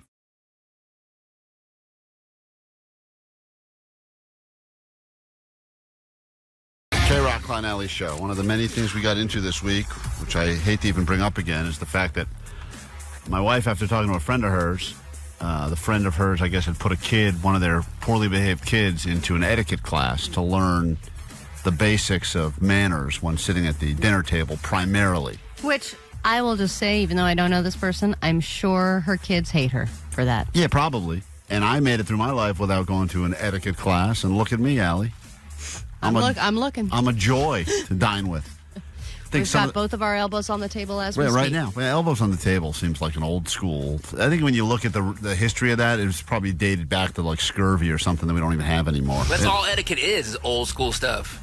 Yeah, like etiquette, I feel like we've evolved. And I understand that, yes, we are, I think Jimmy Kimmel just got back from Japan, and he went into this whole rant about how kind of disgusting America is. Now it's a big joke now to the rest of the world because he goes to these other cities that are like clean and they're like, almost pristine. Japan and Singapore and all right. they're very clean. And that we should be able to do that in the sense that there is America does make a lot of money, but for some reason we just don't know how to spend it, or our political system is broken, or whatever you want to say. But he's been to a major city and seen what an actual clean, crime-free city feels like, and then you kind of come back to Southern California and it just looks like it's getting, just more disgusting by the day. Is etiquette a part of that? I don't know. I think it's a part of the unraveling of culture, sure, but younger generations too are mannerless. I was reading an article about that. And listen, they're just throwing it out the window. And this is why she said, let's just stop this now. We don't want to be the people. So she said we should do an etiquette class. I said no. We did a little quiz on the air. Turns out all of us don't know how to act in these situations, at least based on traditional etiquette. And then a couple of listeners said, why don't you have Klein record ask his kids these questions and see how they do. Maybe they do great on the quiz and they don't actually need the etiquette at all. So I did ask my kids some of the questions we talked about on the show. Oh, like what do you do if somebody farts in front of you? Yeah, what were some of the other ones? I forget. It was like it was like what are the most important rules of when you eat sitting at the table and this and that. So I did ask them, and they gave me their answers. Now I don't think they need etiquette class based on these answers. Etiquette question, guys, because I took a quiz on etiquette, and Mommy wants us to take etiquette class. If someone farts and then they say, "Excuse me," what are you supposed to say? Now, we learned that there is an answer to this, and if someone does... Again, this is like drunk slurry Klein at home. I don't know why you always sound I'm not like drunk. you're I'm tired. I'm not drunk. I'm tired because... It's an etiquette class. And then they say, "Excuse me," what are you supposed to say? Maybe run away because it stinks. So, once again, that's not what you're supposed to do. I would love it if everyone did that. But in society. Society, you're supposed to acknowledge the person took credit, and you kind of just smile at them and say, You're supposed to smile and nod. In a nonverbal way, you're supposed to basically say, "Thank you for taking credit." I acknowledge your excuse me. Right. But I thought my kid had a better answer. Totally. Just running away is so funny. Maybe run away because it stinks. So she's, once again, I think that she's thinking... How that stinks? So the other child, this is the 5-year-old now, also had a answer for this question as well. This is all part of etiquette. If I farted right now, Sienna, and said, "Excuse me," what would you do? You farted today. That is the best. Telling somebody about their farts is that's a class act in my book. I was just trying to get the answer for the question. And Speaking of, you're disgusting. She didn't have to rat me out. But. You farted today. Okay, thank you. So direct. And you didn't say excuse me. So clearly, now everyone in the house is laughing. Yeah, now I've become the punching bag of the family. And you didn't say excuse me. Okay, great. Great, thank you. So the next question in etiquette class to see if you said thank you. Yeah, I said thank you after she insulted me. See, that's good etiquette. I'm learning, right? Great, thank you. So the next question in etiquette class to see if we need this or not. Hey, shut up. Okay, that's not nice etiquette right there. You don't say that. She didn't want to do the quiz anymore. She just told you to shut up. She told me to shut up in the middle of the question. She was not happy to do the quiz about etiquette, and whatever. I don't think she's wrong here. No one wants to do the etiquette. My wife isn't even planning going. She wants to send me and the kids to learn. Yeah, but here's the thing. You were making this point yesterday where people are they're as mean as they've ever been, but they're usually mean online. And your daughters are nice enough to be mean to your face. And that's important that they learn that early. It is. I think. You want to be confrontational at a young age. What is a nice way to say to someone that you are no longer interested in hearing their story? Sorry, but your story doesn't really sound that interesting anymore. So I wouldn't really like to hear it anymore. So bye. Let's save that for all future purposes of the show. It'll be used every time Allie asks a question on the show moving forward. All right, so listen, I think... I'm in the middle of a story. Hey, but that's a nice way to say it. Listen, your story's just not that interesting anymore, so goodbye. You know, I feel like Vanessa would say something like this. She does. She totally would. She can use etiquette she class. broke it off with a guy after her first date. She was like, hey, you know what? Not feeling you. I'm not feeling you. Sorry. Goodbye. Nope, I'm not doing anything. Okay, great. And finally... She passed on the question. She's passed. She's now not doing the game anymore. She doesn't want to be a part of this radio show. I don't blame her. Because What are the three most important... I see your phone there. Yeah. What are the three most important manners to have at the table? 1, no elbows on the table. Nice. 2, don't cross your legs, cross your knees. 3... Cross your knees? I don't know. Does she know I think she's the trying body to say parts? cross... She learned from Johnny. I think she's saying cross your legs. Cross your ankles, not your knees. I think she's trying to say that. I don't even know what that is. I think I taught her that as a sex thing. I was like, just cross your legs, keep them crossed. 2, don't cross your legs, cross your knees. 3, have your mouth closed when you're chewing. Great. 4, eat with a fork. Don't eat like a dog or with your hand. And See? Yeah, that's probably it. That's a great answer. That's good etiquette right there. She doesn't do any of those things, but she knows. She knows. At least she knows. And that was my point yesterday, is that people know the rules of the road, but it doesn't mean they follow them. They choose what to do. Right. There's no rules of the table? Nothing. You just don't want to do it. And don't talk about mean things. Like, I hate you, or you're dumb, or you're Is she pretending to be a dumb person? She's doing impression of a dumb person. dumb, or you're sexy. Whoa. You can't talk about that stuff. Inappropriate stuff. That's what she's trying to say. You don't talk about inappropriate stuff at the table. Wait, Dad. What is something you should never say at the table? Okay. Oh my God. All right. Well, she's right. Those are things you don't say at the table. See? What is your dinner conversation that they know all this stuff? The problem. Are you saying F it and S during no. And you're sexy during dinner? No, but that's why we talk about it. She obviously knows all the things you're not supposed to talk about for a reason. This is the problem with etiquette, is that it has now led to terrible etiquette. It's gotten way worse. Your whole family is like, you're dumb, you're sexy, I never F you. I never heard the F word at my table once until just then. This was all over dinner? Yeah. So you were recording this audio while you were eating dinner. That's horrible etiquette. Well, I was trying to... You guys said... Your phone's at dinner? All right. Take a quick break. She's right. F it, man. F it. That's right. Quick break. Back in a second. Allie, your story is boring me. Goodbye.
All right, let's get into your news right now. Then we kick off a brand new hour of the show, and that's going to be perhaps the greatest hour of your life because we can kick off KROQ's Grand Slam with you getting tickets to not one but two parks right here in sunny Southern California. Hot one today. Great day to get out and enjoy the parks. But first, your news. Grab your Adderall. It's time for ADD News. All right, an urgent threat from the CDC never sounds good. And this one is not about a new virus that's rapidly spreading. It's about a new fungus that's rapidly spreading. And it's called C. auris, which kind of sounds like a depression medication. You know, C. auris can cause blood clots and thoughts of suicide. But it's not new. It's been around for almost 10 years. The number of cases, though, have increased every year. And they say this has been the worst year for it. And it's both dangerous and drug resistant, meaning that there's no treatment. You're on your own. So this could be scary, or it could be a great publicity stunt for The Last of Us Season 2, guys. Fungus starts killing people right when The Last of Us Season 2 comes out, which is about a fungus that's killing people. It is one of those weird things where it's life imitating art or whatever the situation is, but this is what people's biggest fear is, right? Is that, you know, similar fear that we had 5 years ago when COVID first hit, but now we've got a thing that is truly... Well, in fungus, Right. They said one of the things about this fungus in particular is that it's very good at just living on surfaces. Like, yes, COVID, it was the droplets and the obviously being indoors with people, sharing the same airways. But they said even if, say, somebody is infected with this and they have it on a hospital bed and they wipe it down, even if there's a couple of pathogens that are still there, not only can it survive, it can then spread again and just... it's very good at just being in the world and existing. But, so it's easy to it's very difficult to kill it because it's so good at surviving. But it's been around, right? It's been around since 2016. It's newish. Yeah. But Scary enough. Because that's, yeah. I think, look, there's a lot of things that you could spend, you could lay in bed, doom scroll all night. You could be freaked out about climate change. You could freak out about international relations. There's many things that could, but the thing that is, I think, eerie and scary is the funguses that cannot, there's no way to control them. And that if it creates that sort of, not like it's going to happen in that show, but it could. But it's not like there's a vaccine for this. No. They're literally saying when you get it, you're on your own. There's nothing that we can do. And I think the biggest fear for me is not that a virus or a fungus will kill me. It's that it won't kill me. And it will turn me into this weird, dormant gargoyle that's just going to live. You already are? Yeah. Shut up. I feel like you're coming out as... It's just going to live in a cave and then be like, What is wrong with your brain? I get it. Well, get ready. You know, I mean, that can either be a great life or a bad life, but it probably sucks being in your head. I don't think it would, though, because I think if you're at that point, I don't think you realize how bad it sucks. Like the old people that, it's easy to say when I get old and put me in a home, like kill me. But I think when they're at that point, they don't realize how weird it is. They just think it's normal. Really? I think so. You don't think they're in there going like, oh my God, I am a zombie and this sucks. I don't think so. Please just kill I think me. a lot of days they're just sitting on their chair. All right, so I have to mention this because I'm not the only mush on the show. And yes, I did say some really nice things about George Foreman a few weeks back, and it just so happens that he died over the weekend. But a new product, not a new product, but it's a newish product that we praise on a regular basis. It's the unofficial beef stick of the show, Chomps. They have been recalled, a massive recall. Serves them right. They've been ignoring beef us. sticks have been recalled, 14 tons of them, because there might be pieces of metal inside of the beef sticks. Yeah, it's rock and roll right there. Well, look, we've given them nothing but love, and we eat a lot of those chomps. We've had listeners send us chomps. We eat chomps. But they will refuse to give us any love in return. No. Vanessa, didn't they like something? Oh, they liked one of our They posts. did like one of our posts. Yeah, whatever. We're getting closer. Serves them right. Don't get all mad at them. Well, I'm just saying. I mean, we give them a lot of love. We sure did. Right. And now Chomps is doing the recall. Can you at least admit that maybe this mush has something to do with you as well? No, because I think you introduced me to Chomps. And you introduced me to Chomps. I forget who gets the glory. To be honest, I think I was just standing in a Trader Joe's one time, and Johnny says he was the first Chomps guy. Oh yeah, Johnny may have been. Johnny was the OG Chomp. Back in 22, I used to eat that exclusively, and I shared it with you guys. Yeah. And I turned you guys onto it. Yeah, that's right. True. Yeah, Chomps. Yeah, Johnny, you get full credit on the Chomps, but Allie still mushed it. She still brought the mush power. All right, and then Travis Barker is making new music, but not with Blink-182. He has teased a new album that he's making with Yellow Card, and he said, if you want new music from Yellow Card, that's happening. Apparently. apparently the latest album that he played drums for is the Yellow Card New Music. So you can have a look sneak for peek if you want to hear. Oh, some I'd of love this. to. I'm having wicked dreams of leaving Tennessee. Here's Santa Monica, I swear it's calling me. That's when a fungus Won't make enters my your mama brain. proud. It's gonna cause a scene. You think, just she kill sees me. her baby girl. I know she's gonna scream. God, what have you done? You're a pink pony girl, and you dance at the club, oh mama. Seoris can cause brain rot. I don't think that I heard any Travis Barker on there at all. You didn't hear that? No You didn't hear the drums. drumming in the background? Let's get into a brand new hour of the show right now and forget you heard any of that. The first thing we do is give you tickets. Caller 20, 800-520-1067. Get ready for your Grand Slam. Show 106.7 KROQ FM in HD Pasadena, Los Angeles, Orange County. This is the world famous KROQ. All right. Welcome to just after 9 o'clock on a Monday morning. Here we are on KROQ. Already been an eventful day. Legendary John Daly was on with us, talking drinking, smoking, gambling, injuries. And we've put up the information if you'd like to have a drink with John Daly later this evening. He will be in Rancho Cucamonga. Are you going to go, Omar? Omar's definitely got to stop by on behalf of the show. I don't know who this guy is, so I'm going to say no. Omar's no interest. It's literally 10 minutes from your house. Nah. I like September's, though, too. I've been there a ton, yeah. We got this bar. hour on the show. Lots to get into. We'll do some March Badness, talking about who is the worst person on all of social media. There are so many different hateable types of people, but who will reign supreme and run the bracket? We'll take your open nominees coming up a little bit later this hour. Also, very excited for this, Allie, but as you know, we kick it off right now, and it will go every hour straight up through 6 p.m. It's KROQ's Grand Slam to get you in all sorts of baseball spirit because home opener happening later this week. Dodgers, we get you into not one, but two theme parks here in Southern California. Win a pair of tickets to both Magic Mountain and Knott's Berry Farm. All you got to do is be caller 20 right now, and every hour, Nicole Alvarez got them for you. Megan Holliday's got them for you. Just keep on listening, keep on calling, Kevin Kenny's keep got 'em on for you. winning. No, I don't believe. I think it's only straight up through 6 p.m. Omar, okay. But thank you. And we say hi to caller 20, which puts us in Costa Mesa, and we say hi to Mark. Good morning, Mark. Hey, it's Mac. Mac, we'll go with you. You're calling. Literally one syllable. You're caller Awesome. 20. Thank you so much. Hey, congratulations. Let me make sure I get the right name on the ticket so you can use them. You'll be going to 2 theme parks. You don't have to do those in the same day, although You just hit a grand slam. You'd be more of a man if you did. Nice. That's Thank all I'm you. saying. Hold on one second, and thank you for listening and playing. Here's some inspiration for your brand new week ahead. Eminem's got it for you.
Alley Show.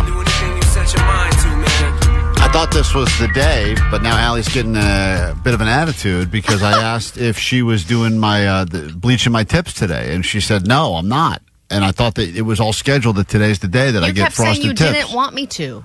No, I don't want you to. I thought you had some stylist coming in here or something like that. I know. My cousin was going to come in, but I told you she had a family emergency and she can't make it. What's more important than me getting frosted tips for this stupid bet I lost? In my opinion, nothing. But she said this was an emergency, and she said over the weekend, she said, I'm sorry I can't do it. And so I let you guys know that she can't do it, but I'm happy to bring in the materials and do it on you tomorrow. No, because I really would prefer... No. What do you mean, no? Prefer. It's frosted tips, man. It's not rocket science. It is rocket science. No, it's not. It's super easy. In fact, and Allie, there's so many things. Take a tip, frost it. Take another tip, frost it. If you were such a pro at doing it, you would have had the materials today to do it because the problem is... I didn't know. I need to go buy the bleach. I lost... And I need to make sure I can get the most harmful bleach. Right, thank you. And you need one of those caps that you pull the hair through. I want to see Klein in one of those. I forgot about those. Yeah, you got to get those caps. I have to jump in Big Bear Lake on Saturday, and we'd love you to join us. Of course, we're raising money for a good cause, but it's really more about just you guys being there to watch my shame. BigBear.com/plunge. You want to sign up on the Klein Alley Show team.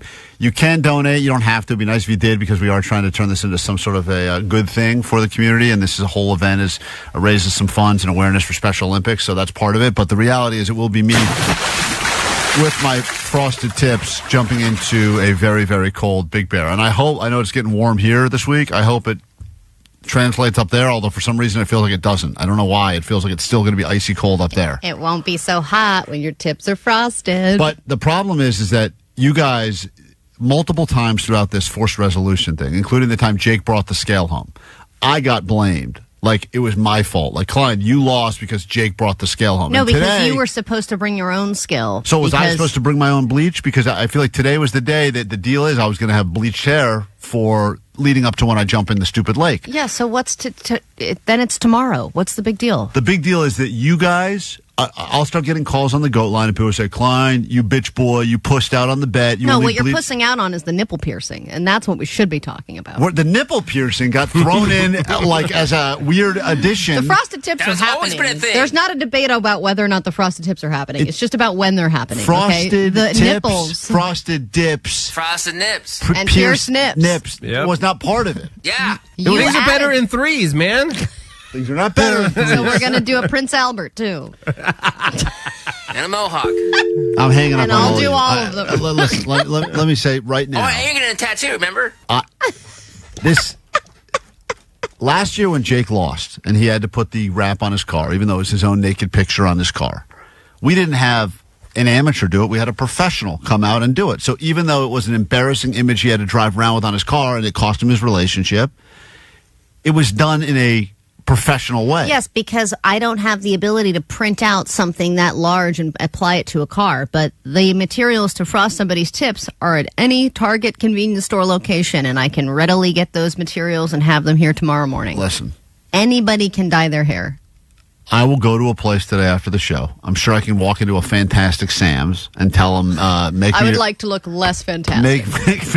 Make me your lab rat. Let's go. And I'm sure they'll go at it. You had a business dyeing people's hair, and it crashed and burned within 2 weeks. My dyeing business is dying. Yeah, and you were terrible at it, and you admitted it. And no, it's just because it was taking a long time, and I wasn't charging enough. It's not that I wasn't capable of doing it. I don't know really where I'd start. Front, back, middle. And here's the text already. Why is Klein being a whiny bitch boy? I'm not because there's no reason for you to be whining right now. I don't know even what you're complaining about. Well, today was the day that the bleaching was going to happen. So what? It's going to be postponed for one day. I know. Why are you harping on this? Because the audience is going to get all mad and angry. Now and they're getting mad because you're being a little bitch. Yeah. You didn't bring Are you the saying stuff. if it's not happening today, then it's not happening? No, I'm saying that today was the day I was mentally prepared for you to have at it. And now you're all mentally all If you would listen to what I say or read any of my text messages, you would be mentally prepared for it not to be today. Vanessa, you thought it was today too, right? No, I knew it was happening this week. All right, well. You're the only one who didn't know. Thought it was today. Oh, it's mentally me.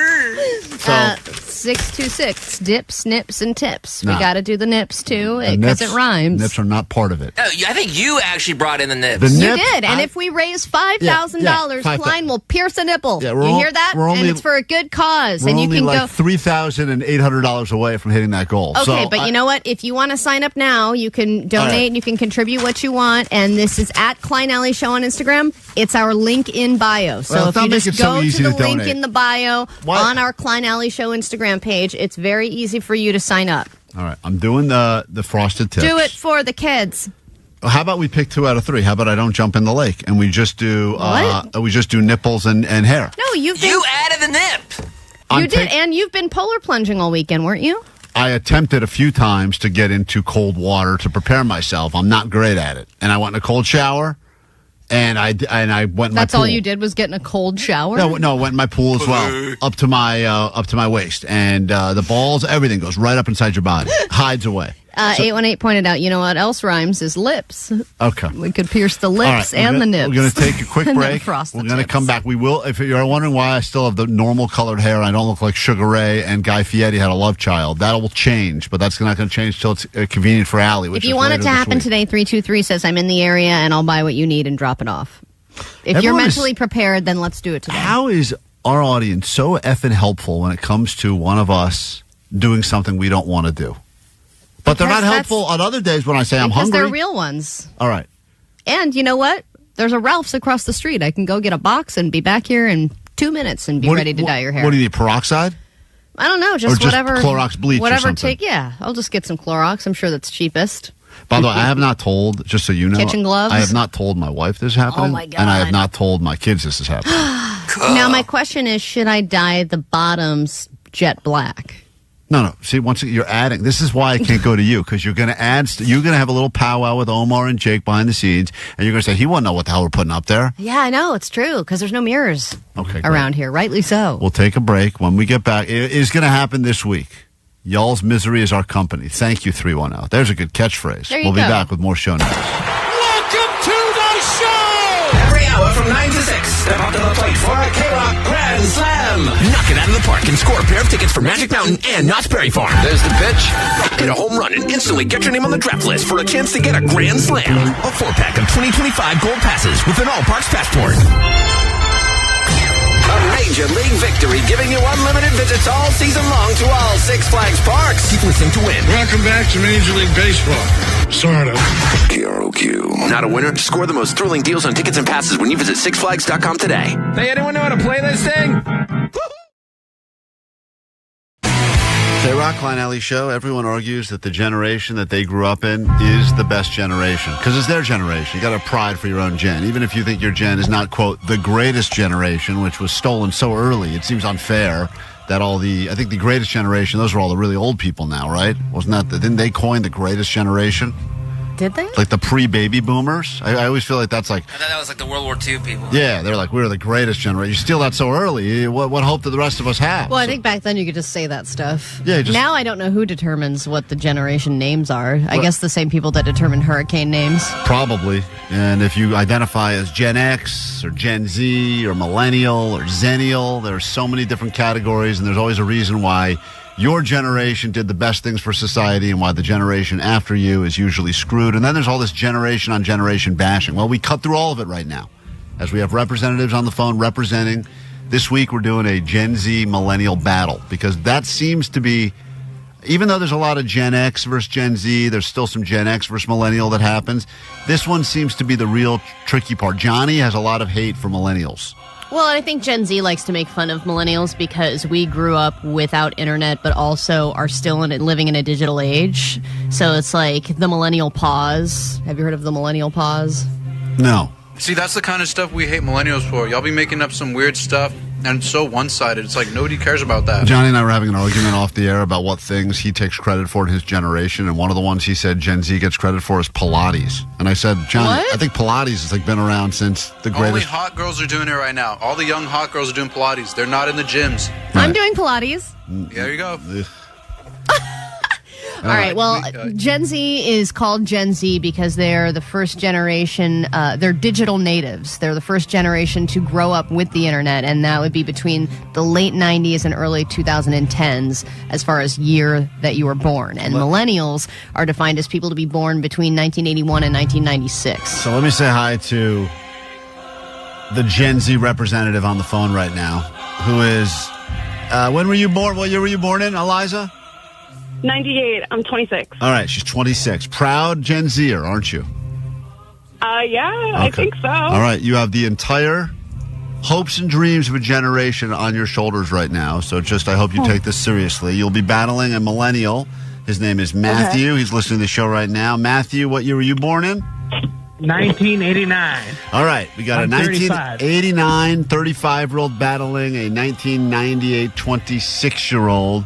The questions, as always, you will have a chance to answer the questions that should be given to the other generation, and then they will have a chance to steal if you cannot answer correctly. So, for instance, Matthew, you will be given questions that will be easy for Eliza to answer, being a Gen Zer. She will be given questions that should be easy for you to answer as a millennial.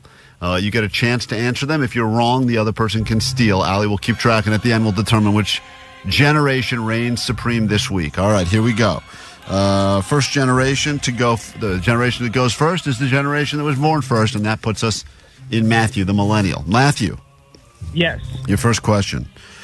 If someone is posting something using the hashtag OOTD, what are they posting? Matthew. OOTD. OOTD. Matthew. Oh no. Oh my God. Oh my God. Oh my God. No answer? I'm joking. All right, that is millennial. A chance to steal the question back that she should get. Let's say hi to Eliza for a Generation Z. What would they be posting if they were to use the hashtag OOTD? OOTD, outfit of the day. That is correct. Come on, Matthew. Popularized by Gen Z. Gen Z gets a point. We now go to Gen Z for their question, which is something that millennials would know, but they would not. Eliza, who was everybody's first friend on MySpace? I do know this. I know this. Tom? Tom Eliza. is correct. Had a girl, baby. Eliza, how did you say you knew this? Were you going to say, my grandfather was friends with him? How did you? My older brother. Oh. He's in his 30s. Got it. See, that's the unfair advantage. All right. So now we have Gen Z goes up 2. Matthew, the question now goes back to you. Generation Wars. Matthew, representing millennials, and they need some help here. Yeah, I need to step it up. Matthew, use bussin' in a sentence. Busted? Bussin'.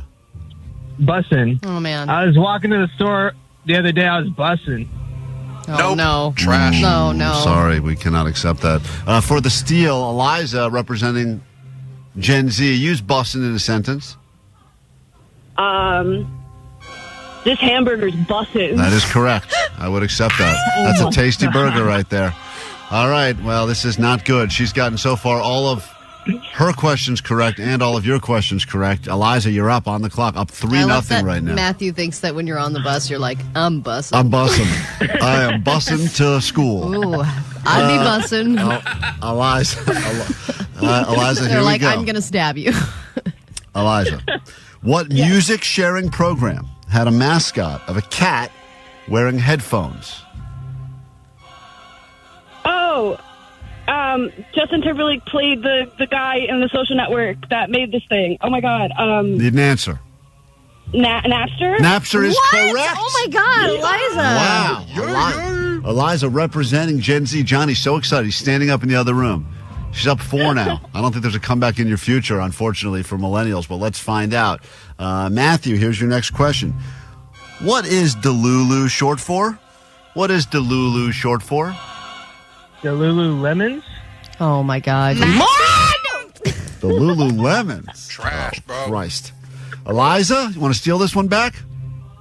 Yeah, I mean, delusional that thinks millennials are better than Gen That's Z. correct. Having That a is mentee correct. bee. All right, so this is not good for millennials, by the way. This is going to be the biggest slaughtering that's ever happened in Generation clean Wars. sweep. Clean sweep, and there's only one question left. This 323 said, "Stop dicking around, Matt." Yeah, Matt, really, the hopes and dreams of millennials are hanging on you, and you are disappointed. All these acronyms. I'm sorry. All right, Eliza, Ridiculous. here we go. It's ridiculous. Let's see if we can trip her up. He's trying to get off my lawn approach. Eliza, what store had topless men standing outside of it to try to sell some overpriced jeans and T-shirts? Oh, I can smell the store. Yes. Oh, it's not Abercrombie. It was Hollister. Wow. I mean, she's right. Technically, I would have accepted Abercrombie, but Hollister did that move as well. They were like, we have even hotter guys. Both acceptable. Yeah. All right, she gets the point again, and now it doesn't even really matter at this point, Matthew, but let me just try to get you on the board at the very least. Matthew, Yes. What is Zyn? What is Zyn? A little tobacco pouch. All right, You put it in your finally. mouth. That's the one thing we want. A nice red. Tobacco.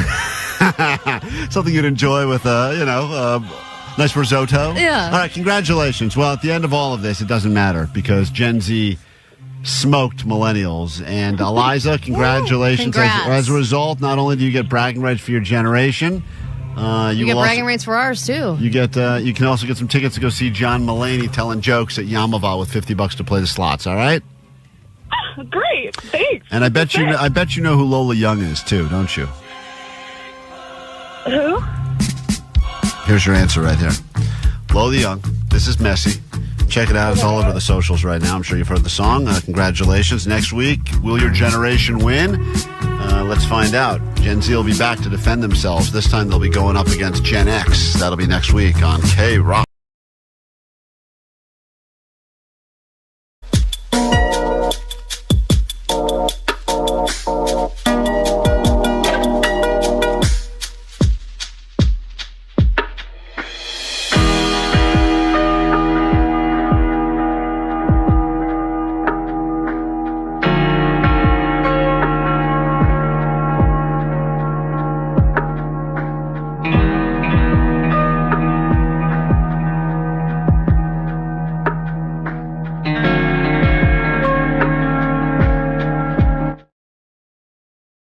March Badness is underway. Aggressive. Let's talk about the worst person you'll encounter probably today at some point when you're scrolling, be it Instagram or X or TikTok. Everyone's got their social media of choice, maybe Facebook still, because I think there are different types of bad. People that live in X that wouldn't even live on Instagram. And then on the flip side, you got people that are still a certain type of bad that are asking for Farmville lives on Facebook.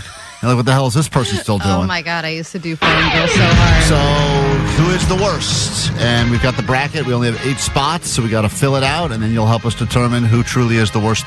And if this is you or someone you know, it is your duty to let them know that they have been declared the worst in 2025 in this edition of March Badness. The bracket of badness, talking about social media people. 800-520-1067.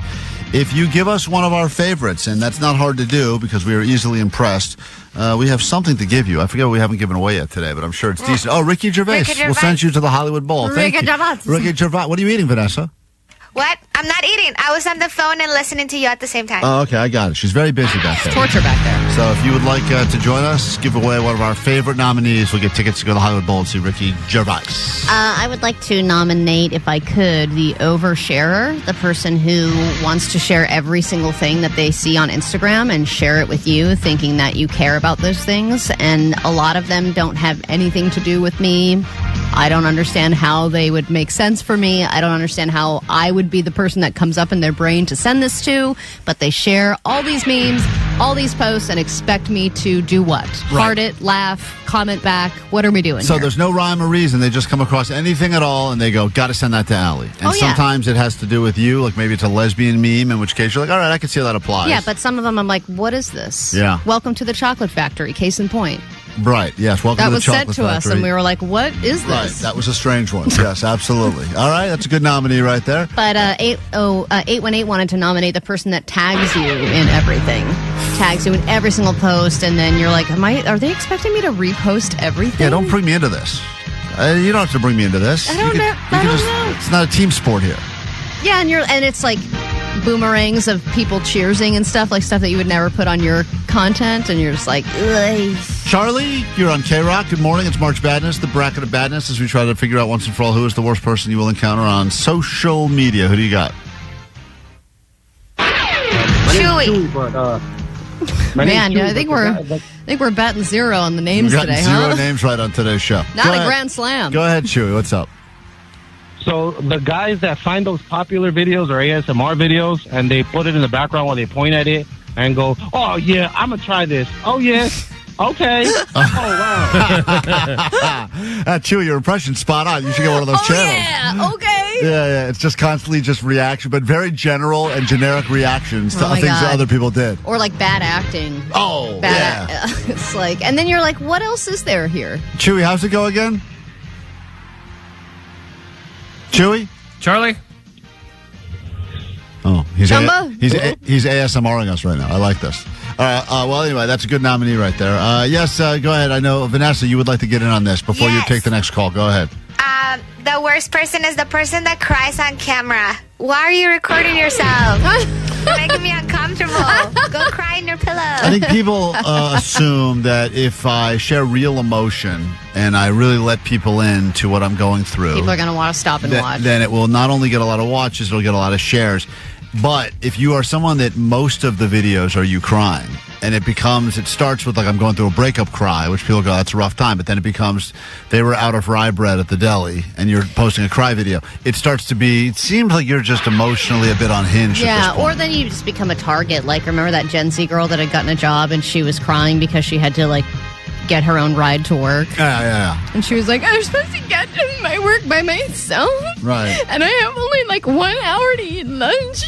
Who is the worst person you will encounter on social media or that you have encountered? I feel like I have unnecessary hate for someone that I would call the world traveler because their job is not a traveler. But for whatever reason, whenever I see a picture, they're never where they live, usually here. It's always like I'm in a hut over turquoise water and then swipe a little bit to the left. Now they're skiing down the French Alps. The person who's always on vacation? They're always, yes, because it and they always have to put a location on their post because they want you to very much know where they are. Yes, and they'll usually write something like, my office for the week. And it's like, ugh, I get it. Things are going great. You're like, yes, this is my job. Right. Like, I can't believe this is my real life. I have I follow this girl who's super into her wife, and it's just appreciation the posts. happy couple. Oh, my God. Yeah. And then it's like nostalgic posts of their wedding day over and over and over. I'm like, I get it. You love each other. My God. Also, I think a lot of times that's an overcompensation for other issues, but it does seem weird. Like, I understand if you're going to post a wedding picture, and it's probably, to be honest, it's probably the last decent picture of me I have is probably from my own wedding because I there get was it. Me too. Professional photographer and I was in a suit. But that aside, if that were just to go up on a random Tuesday for no reason, not an anniversary, Yes. just like a It's just thinking of you. wish we were here or something like what are you talking about? Yeah, like every day I'm thankful. Right. Thankful for you, for me, for us. And maybe we don't get it. Maybe these people are actually genuinely happy and we haven't figured it out yet, which is why we're being so cynical. But for what I would have to believe that most people know someone who's in the, quote, happy relationship. I know. That honeymoon phase just hasn't ended yet, or they're trying to keep it alive with the posts. Exactly. 626 wanted to nominate the person who decides to record their entire show, concert, festival, and put the entire thing on their story. Oh, full-on and then it's bootleg? just Morse code of the entire show. Sounds bad, visuals are bad, but they want to post it all. Yep, the entire thing. 831 wanted to nominate the guy who thinks that his humping dog video is really funny. And then wants to just capitalize on that and just keep posting the same content over and over again. It is funny. It's a humping dog, and it's funny every time. And I will not defend that content because it's strong, and 10 million people would agree. There's a lot of people nominating 909, the guy who keeps posting their dog humping constantly. I see all the texts. Thank you. You've made your point loud and clear. Johnny, a lot of people saying, what about the guy who sneaks chicken in the movie theater in his pants? I have a nominee for the guy or the girl who posts their significant other over and over and they make it their like whole personality because literally you're overcompensating because like you guys are gonna break up in like 3 months. I know it's similar to what Ali said earlier, but it's exactly the same thing that we said it earlier. really pissed me off, and it's like, bro, like just break up already, dude. We know you're not in love with her that much, dude. What about 818, the one who posts their workout videos every single day? Yeah, I was going to say the other one that bothers me, it's similar to that, but it's the person that, I see this one on the phone as well, but the person that will post everything they eat all day, every day. And I know that there's an interest in that because if you look at someone who's got a body that you would like to have, you're like, oh, I just got to eat more overnight oats. Yeah. I guess that's all the only thing standing between me and those six-pack abs. Or what about the person that makes it like you have to watch this video right now because it's going to change your life, but every single video they post is going to change your life right now and is seriously the most make or break thing that you need to listen to right now. And you're like, this is stupid. You're up, Jake. What do you got? I always hate the ones, the influencers that use a tragedy to like boost their likes or whatever. You know what I'm talking about? Nope. No.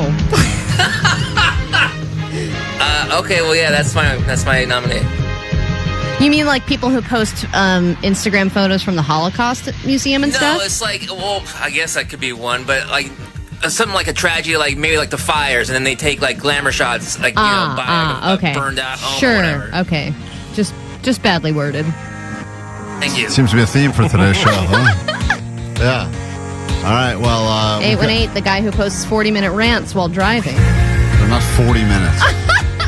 I knew this whole thing would somehow turn around. You truly cannot enjoy the moment while you're in the moment because you're in it. But then you do look back and go, God, that was good stuff right there.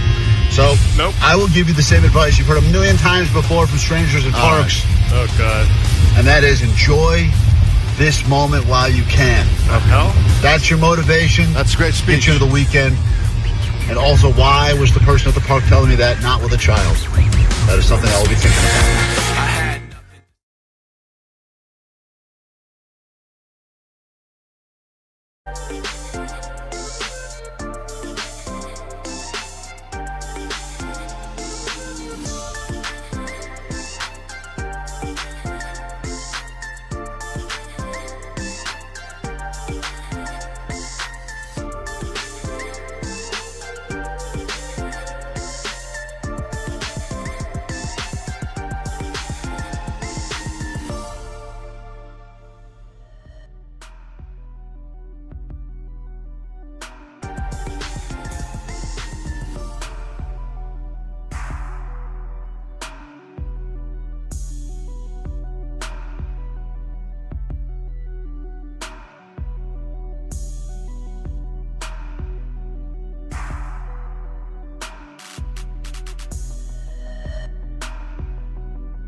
If you're hearing this, something big is about to happen to you. Klein Alley Show. Mornings on KROQ. Any minute now.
The newest bracket up for you to have fun with, but last late-minute submissions include the people that constantly post pictures of their own kids. Dude, your kids are only cute to you. The rest of us are just finding them annoying, which is sometimes very, very true. We got a lot of shows still to go. Unfortunately, no more time, which means we got to get out of here. Nicole Alvarez will be in here 40 minutes nonstop KROQ, and you're 20 minutes away from getting more access to KROQ's Grand Slam tickets to not one but two parks right here in Southern California, Magic Mountain and Knott's Berry Farm. We'll get you into both of those. You'll be every single hour, starting pretty much already started with us last hour, but it'll be going on straight up through 6 p.m. today, every day this week until we get all of you into the parks where you should be. All right, you ready? We'll do takeaways in a second. Quickly, though, this message on the GOAT line. Someone claimed they had the best weekend ever, courtesy of this show. Hey, guys, love the show. Hey, it's Friday. It's my only day off this week, and I was forced to go shopping with the wife, but something cool happened that made my weekend. So we were out shopping at the Long Beach Pike, and we ran into Vanessa. Someone had a Vanessa sighting in Long Beach. What? They didn't say hello. I didn't say. Out in the wild at H&M. I was at H&M. We were too scared. Yeah, that's what this guy's saying. He said that they saw you, but they didn't want to go up to you because you were acting like a diva, they said. I was acting like I was shopping. Well, that's not how he said it. Listen. At H&M shopping. We were too scared to approach her because we didn't know if this is the guy explains why you scared him. It was actually shopping or if there was a drug deal going on. Whoa. But they made my weekend. Vanessa in the wild. Wow. Have a good weekend. All right, so that guy had a great weekend because he ran into you in the wild. Did not approach. If you see Vanessa in the wild, please approach her. She loves it. Try to pick her up. Don't be such a diva. Do not pick me up. Try to pick her up. Lift her high above your head. And then rock-a-bye Vanessa. Also, this person, Allie, final calls, and then we'll get into takeaways from today's show. This person wanted to let you know that you are so inspirational to them, and they wanted to leave a message, because I know we heard a lot of messages today, people that were saying you mushed, and unfortunately, Allie was responsible for the death of George Foreman. I'm not obviously responsible for the death of George Foreman. Well, there was a lot I could sue you for slander, you know. There's a lot of people that said that. But there's, all right, I'm not going to play the nice message now. Now we don't have time. I'll save it for tomorrow. No, play it. I need it. This person did want to say that you inspired them to eat something over the weekend. Woo! Allie, you beautiful lesbian. Also, y'all make me love Del Taco because now I'm drunk and I'm trying to go home with my husband. And I told him, hey, take me to Del Taco because Allie and Klein on KROQ had Del Taco. So now I need Del Taco. And that's rationality to me. And I don't think I'm that drunk. But that's a very drunk person. And Those are our sometimes people, baby. you don't need to necessarily leave the messages on the goat line. There's a great video up on our Instagram now. You can check it out. Allie replacing her Tesla logo with one of the new Klein Alley Show badges. Yeah, car badges. And they can work on boats, too, apparently. A lot of people in the comments are being very critical. Some are saying you did a great job. Others are critical about your technique. But the video's worth watching. It's actually doing really well right now. So check it out. And regardless of how you feel politically, I think you'll want to watch Allie attempt to take out the Tesla logo for a new one. Yeah, I think one of my favorite comments was Allie finally found a use for her dental floss. Ah, that's very funny. Yeah, I she's was never finally used it in able her to mouth. use it. I used it to take off my Tesla logo, and I replaced it with a Klein Alley Show car badge, which, if you want one, come get them, baby. All right, takeaways from today's show. What do we got? All right, let's see. 818, my takeaway is Yellow Card's new album is going to be sick. Apparently, from the tease we heard, it's going to be great. 323, my takeaway is Omar's seal noise is our new 3-word phrase for the show. Get ready for that. 818, my takeaway is Phyllis from The Office loves Smashing Pumpkins. Apparently. And 562, if you hate someone, tell Allie about them now, because legends do die. Yeah, she can kill off legends. Jake, you got a takeaway? Yeah, we gotta get a KROQ flagpole. So we can run things up the flagpole. We got to run things up, and always. Omar, got a takeaway? My takeaway, it's not Hyro. It's not anything, really. It's not any of the names that called in today. Allie, you got a takeaway from My today? takeaway is that where there's meth, there's probably a chainsaw. That's right. You need to find chainsaws. Just do some meth. A chainsaw will present itself. Have a great day. Do it tomorrow. Try to do it better. If you need us in the meantime, you can use the GOAT line, 844-956-GOAT. Sign up to plunge with us this Saturday. Big Bear, details on our socials, Klein Alley Show. Find the link in bio. And that'll do it for us. Bye. That they feel that that you know they feel that